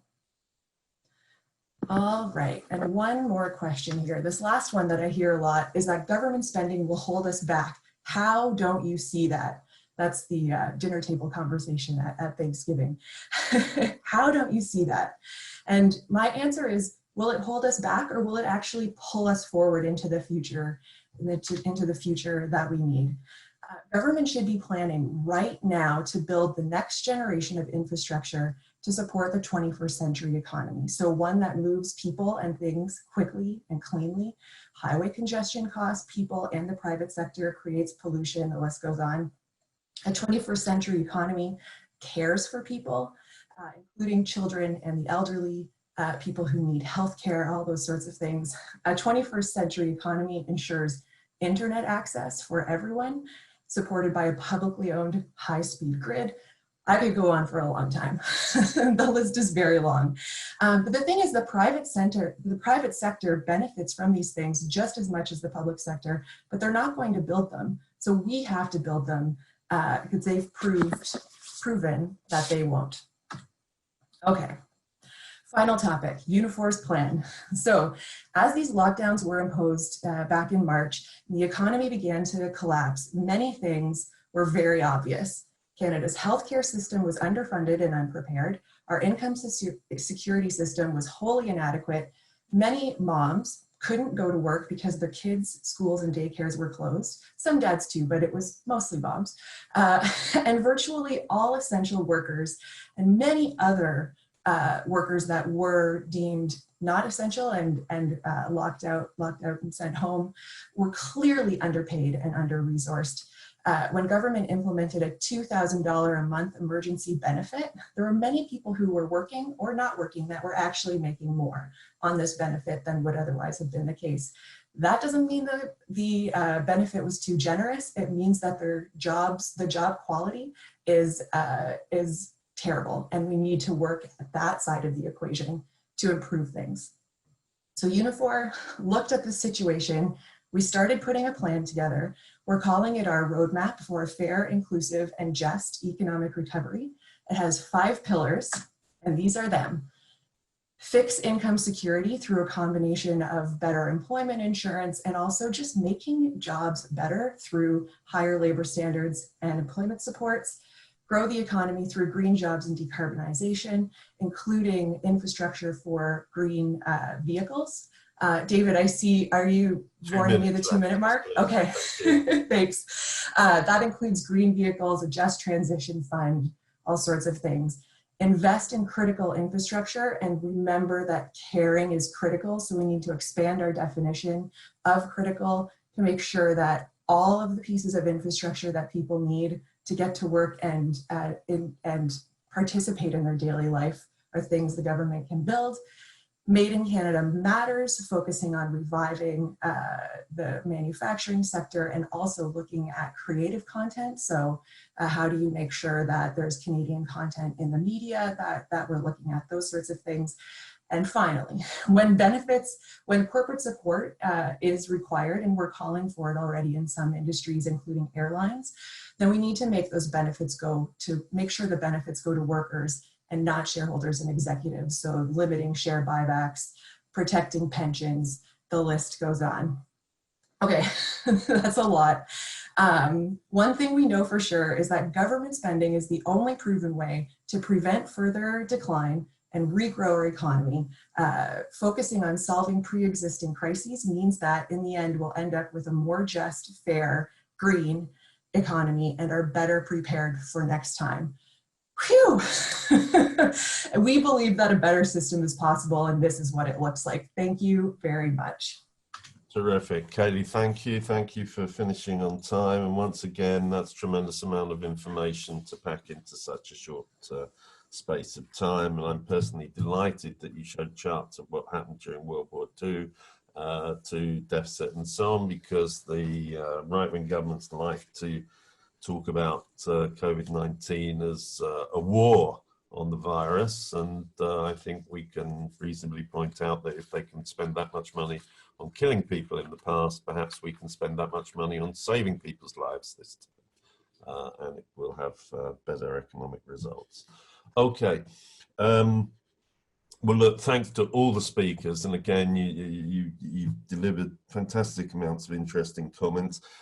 We've now got the final session in which each of you are going to be given 2 minutes, and I'm going to be simply brutal on this to the last second, to simply pick up on and comment on what you think are some of the most interesting points that have come out, what you want to add in terms of commenting on what other people have said or adding to what you've said, responding to the debate. If I just offer one kind of prompt for structuring it, we've heard a mixture of proposals for international action relevant to public finance, including debt relief and including dealing with tax havens and so on, and also national action in terms of the fiscal constraints or otherwise of government capacity. So there's at least the international and national actions would be useful to touch on, not least because it's also relevant for action and strategies. What do we actually do is relevant for that. So having given you another minute to think about it, I'm going to go back and simply ask you to offer 2 minutes more reflection in the same order in which you spoke. Which means that Sarah will go first. Sarah, are you there? I am. Can you hear me? Terrific. I can indeed. That's perfect. Well, then you have Good. 2 minutes in which to give us your final thoughts, starting now. Yeah, so thanks everyone. I think this was really awesome and I'm super inspired, and also all the stuff on NMT, I didn't know much about it, so I'm really happy that I'm more informed now. So I think the facts are on our side, because clearly the system is broken and the old solutions don't work, right? So austerity policy is really no solution anymore. I think a lot of people are more and more convinced about this, and we should continue to spread the word also on the theoretical level to make sure that people really understand that that's no option. I think three things there are important. So in terms of enabling strong fiscal policy, we need that on a theoretical level, but also practically. So I think now we're dealing with the crisis, and there should be good policy proposals on a national, European, international level when it comes to a sustainable and fair way out of the crisis. I think labor unions have a very important role there. It's really now the time to put your proposals on the political table. When it comes to regulating global financial markets, well, that's of course more difficult, but I think when we reflect on the prerequisites for a global New Deal, that's actually on top of the list. So we should push this deal hand in hand with the regulation of global financial markets. And then when it comes to resetting our multilateral institutions, I also think that this is necessary to enable strong welfare states to regulate capital in and outflows, as I explained in my talk. So those two go hand in hand. I don't think we should let ourselves be divided among, okay, those want only multilateral solutions and the others want only national solutions. I think they go hand in hand, and we should be aware of the polarizing narrative that people try to spread us apart in that respect. Last but not least, I'm from the Netherlands, which is both a tax haven and doesn't have at this moment the strongest labor unions, but we're fighting very much, and I have a very good hope that we'll get there. That's 2 minutes. Thank you very much. Khalid, now 2 minutes for your reflections on the whole thing, please, starting now. Thank you. Yes, thank you very much. It was wonderful, and it was a lot of new information as well. I think I'll start with there was one question for me on the Chinese loans or Chinese investments in Pakistan, and I think the whole South Asia region is facing that situation. China, with this Belt and Road Initiative, is also lending a lot of money to the countries in South Asia, and now they have an agreement with Iran as well, which is very close to South Asia. So I think this is also another important factor that we need to know more about as trade unionists, because the Chinese investments in these countries will be actually forcing such policies where organizing of the worker will become impossible, and the workers will not really be able to talk openly about the Chinese investment and the loan and the projects built with the Chinese loan. So I think we need to take care of that, and we need to keep an eye on that as well. And Pakistan so far has, through the CPEC agreements, Pakistan has been promised around $60 billion US dollars of investments and loans by the Chinese government, and most of which is actually underway, and a lot of projects are being completed. With that comes the authoritarian policies, and the regimes in our countries are more inclined towards stopping the voices from the people. So I think as trade unionists, we need to come together to look into this Chinese factor as well into our policies. Thank you. Okay.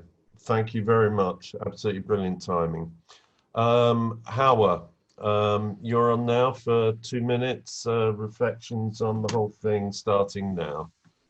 Yeah, thank you very much. Very quickly, I'll just touch on two very interesting issues that I got from one of the speakers when he talked about democratizing the market space and increasing fiscal policy space.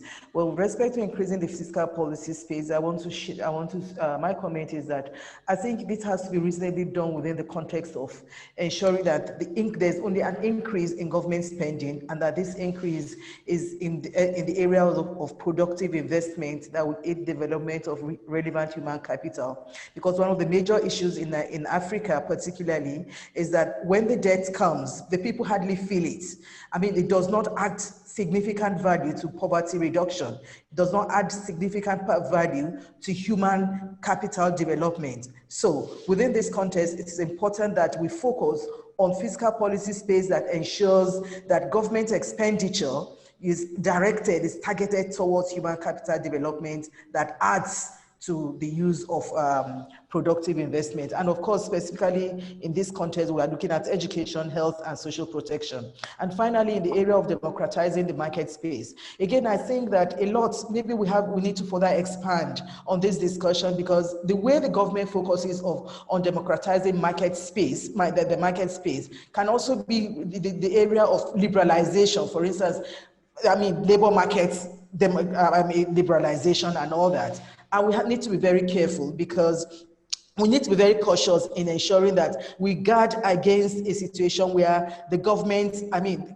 the market is just left open without control. Government needs to control the space and needs to control and manage the space in such a way that it ensures labor rights are protected, employment and jobs are protected, are not just left to the whims and caprices of business. Because so that's the much that I think I want to say to that, because a lot of issues of democratizing the market space also links up with the issues of liberalizing the market space. And if we need that control that ensures that jobs and employment are protected. Thank you. No. Okay. All right. Thank you very much. And now, Fadel, 2 minutes, please.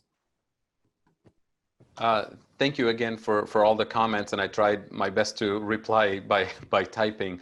But just to amplify what my colleague just said about democratizing the market, absolutely, this is exactly what I had in mind. It's not about labor market flexibilization, it's about taxing and regulating their market power out of existence, setting up higher labor standards, environmental standards, and regulating their market power and their abusive pricing behavior. That being said, I wanted to add one comment in the 90 seconds that I have remaining about the MMT approach to taxation.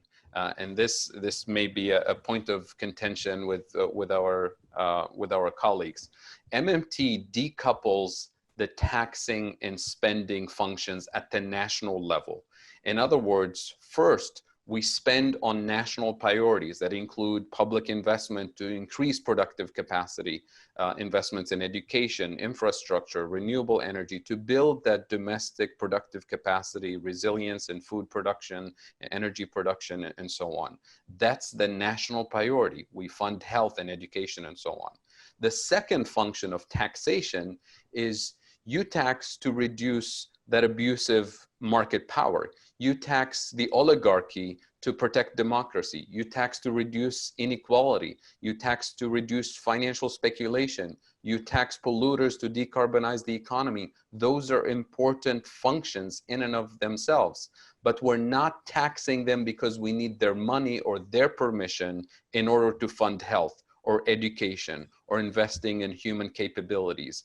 Those are separate functions. And I think this is a point of logic, in addition to it being an empirical fact that governments, sovereign governments, don't need tax revenues in order to spend. So the point of logic that I'd like to emphasize here for our movement is the following, which is if we say in order to have a very ambitious public health program, in order to have a very ambitious educational and climate change policy, we need their money in order to fund that.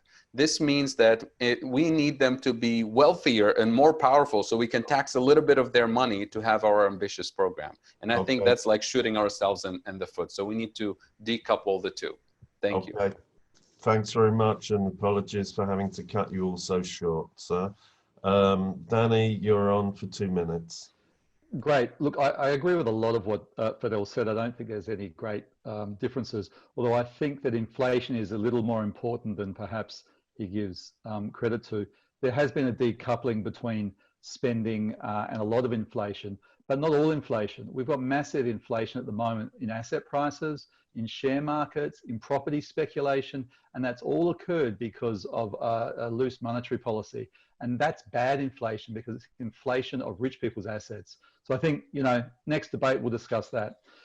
Whether you're an MMT theorist or not, I think we can all agree that we should have food and energy sovereignty, that we should have more industry policy, that we should have more of our debt in local currencies, that we should be taxing the wealthy and regulating market power. And I think unions need to be educating our members more about these economic policy choices and developing an economic narrative for national financial and economic independence that avoids the nationalistic policies of the extreme right. And I think if there's one task for unions, it's to express that those policies without fueling right-wing nationalism, because that's the trap. And I think we've been too timid in expressing those views for fear of falling into that trap. And that includes, and I'll be quick, we must have more domestic manufacturing, we must value care work, and we must value public sector work. They've all got to be core components of a new national policy of economic and financial independence that can avoid the right wing and the fascists from dominating and monopolizing that discourse. Because if they do, not only do we have a problem with neoliberals, we're also going to have a problem with fascists. Okay, thanks very much, Dan. Okay, Kaylee, the last 2 minutes, yours starting now. Okay, man, I'm having trouble distilling all of this information and communicating kind of what the main takeaways are for me. Some things that I think are really important is number one, I need to keep studying. I need to learn more. I've learned a lot today, and I'll be in touch probably with all of the panelists to get more information.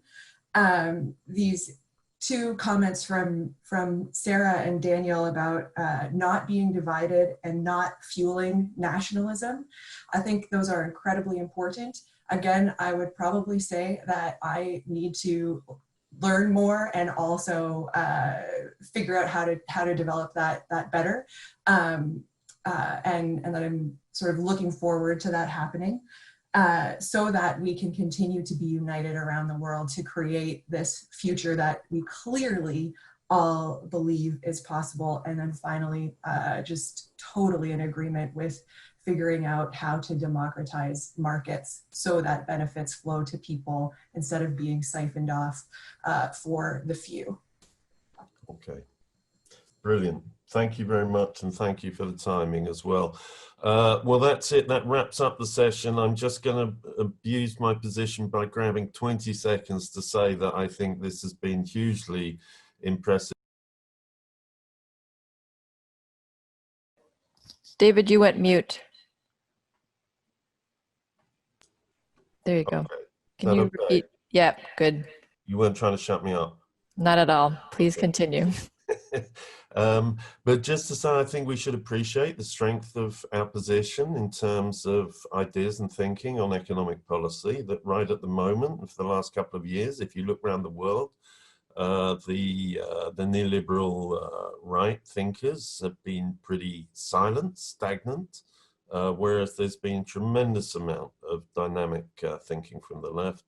So I think we are in a strong position in terms of rethinking things. And I think one of the things we should do following this is look seriously at ways of connecting ourselves up with the other groups of academics and social movements who are doing very similar thinking. And I think we're in a potentially historically very powerful position. There's a real opportunity to develop it. And today's webinar has demonstrated that wonderfully. Thanks to all the speakers, and thanks to TUED for organizing it. That's great. Thank you so much, David. I just want to make sure I'm being heard. Sounds okay? Can you? Yeah, great. I hear you. Super. Thank you very much. Excellent contributions from everyone. There's been some lively exchanges in the Q&A and in the chat stream as well. I wanted to come back in with 2 quick points just to wrap.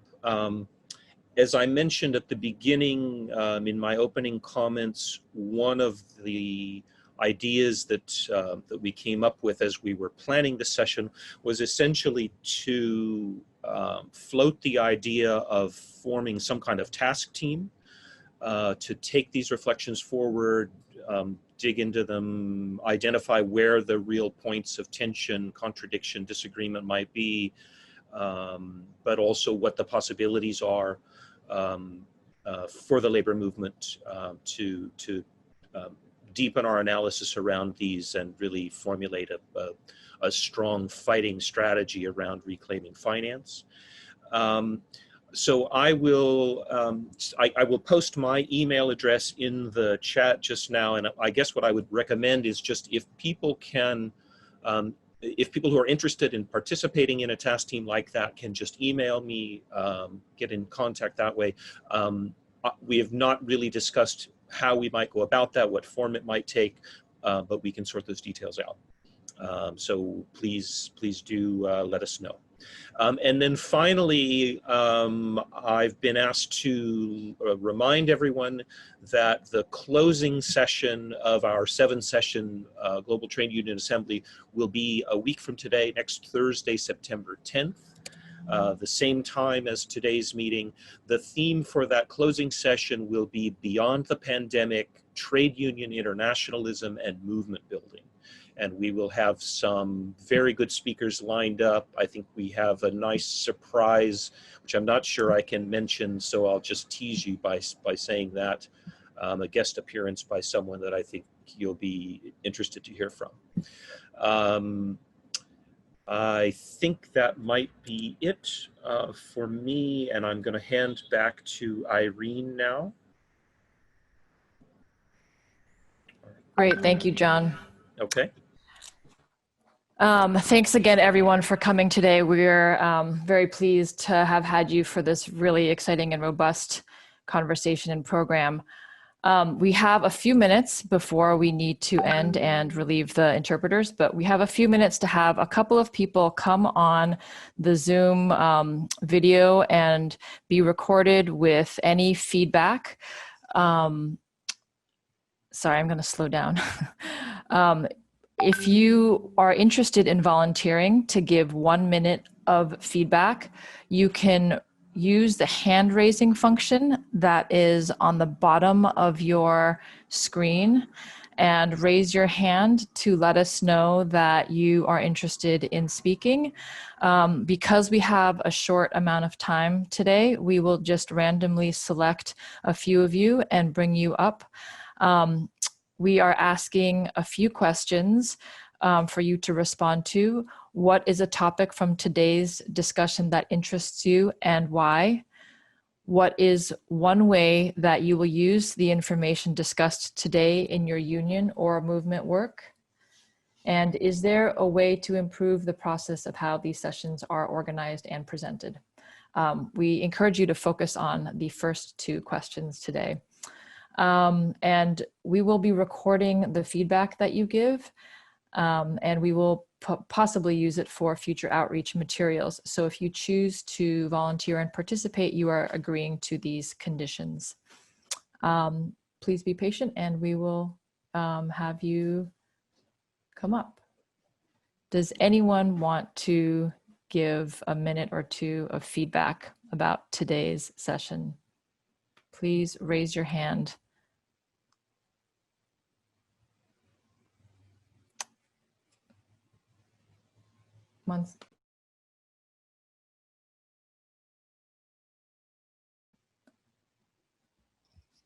Great. We're going to start with Mansour.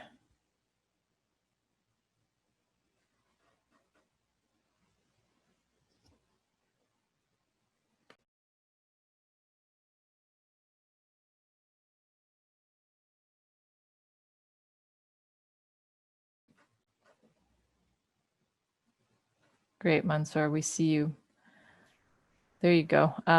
So you have a minute or so of feedback. Please begin. Oh, could you also tell us your name and what region you are connecting from? Thank you.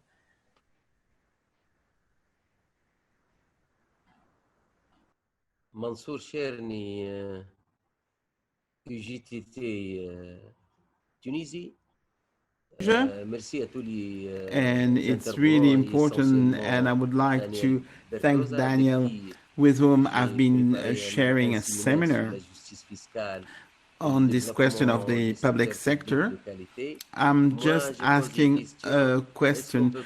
Don't you think that at the global level we could see something important? You could so invest the money that is in the tax paradise could become invested, or could it be invested in the infrastructure? So go back for this money and invest it in the infrastructure. That's my question.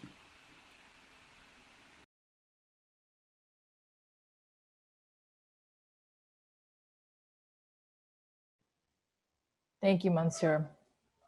Next, we're going to hear from Moises.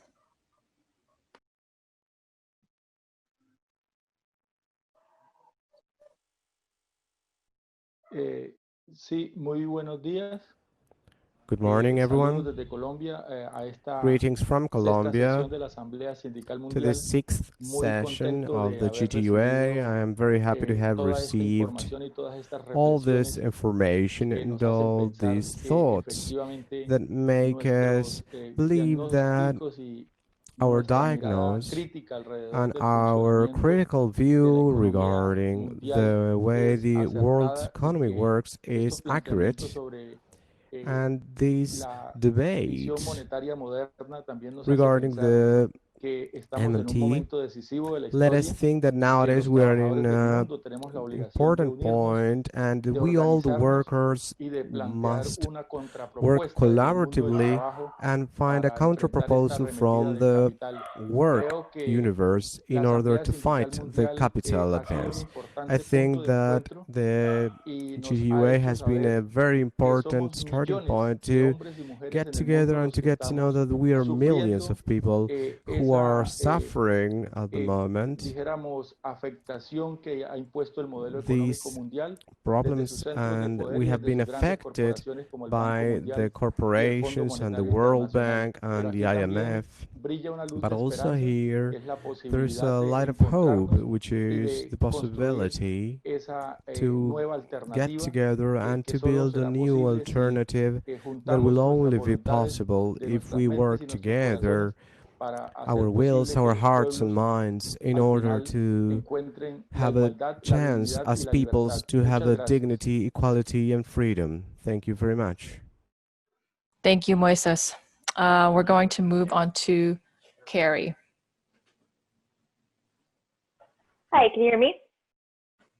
Yes. Are you in the English channel, Carrie? I was. Oh, it switched when you. There you go. Okay. Good. Hi, I'm Carrie Thompson. I work for UE, the United Electrical Workers in the United States. I work in education and on international strategies, and it's really great to see some of our allies participating in this. And I really thank Fidel for his very lucid explanation of MMT, and really some pieces that I have read before really gelled in your comments. But I'm definitely concerned with how any of these things, as I mentioned in the chat, really get put into practice.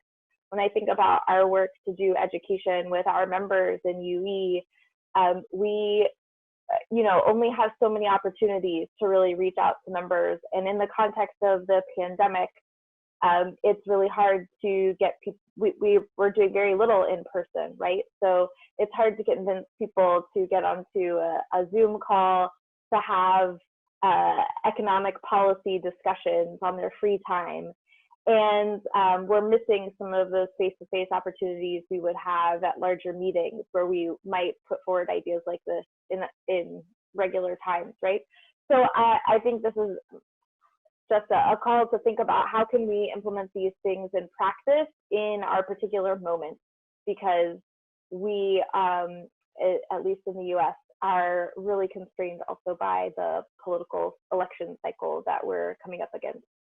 And I know our friends at Unifor have a robust political education program that is certainly very admirable, but I don't know that all unions have the same kinds of resources that they do.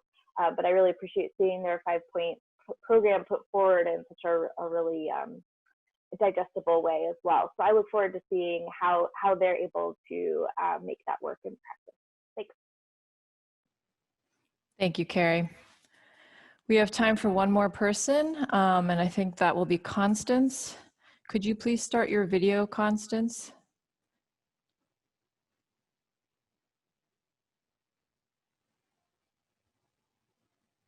Constance, are you there?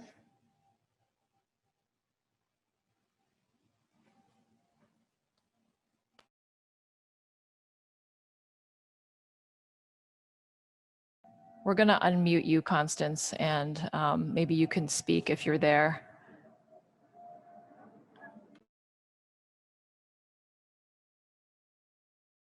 Okay, I think Constance is not there. So I want to thank everyone again, and in particular, thank you to the interpreters who have been working incredibly hard to make all of these sessions accessible to everyone, and for staying on for extra time to interpret the additional feedback sessions. We really appreciate it.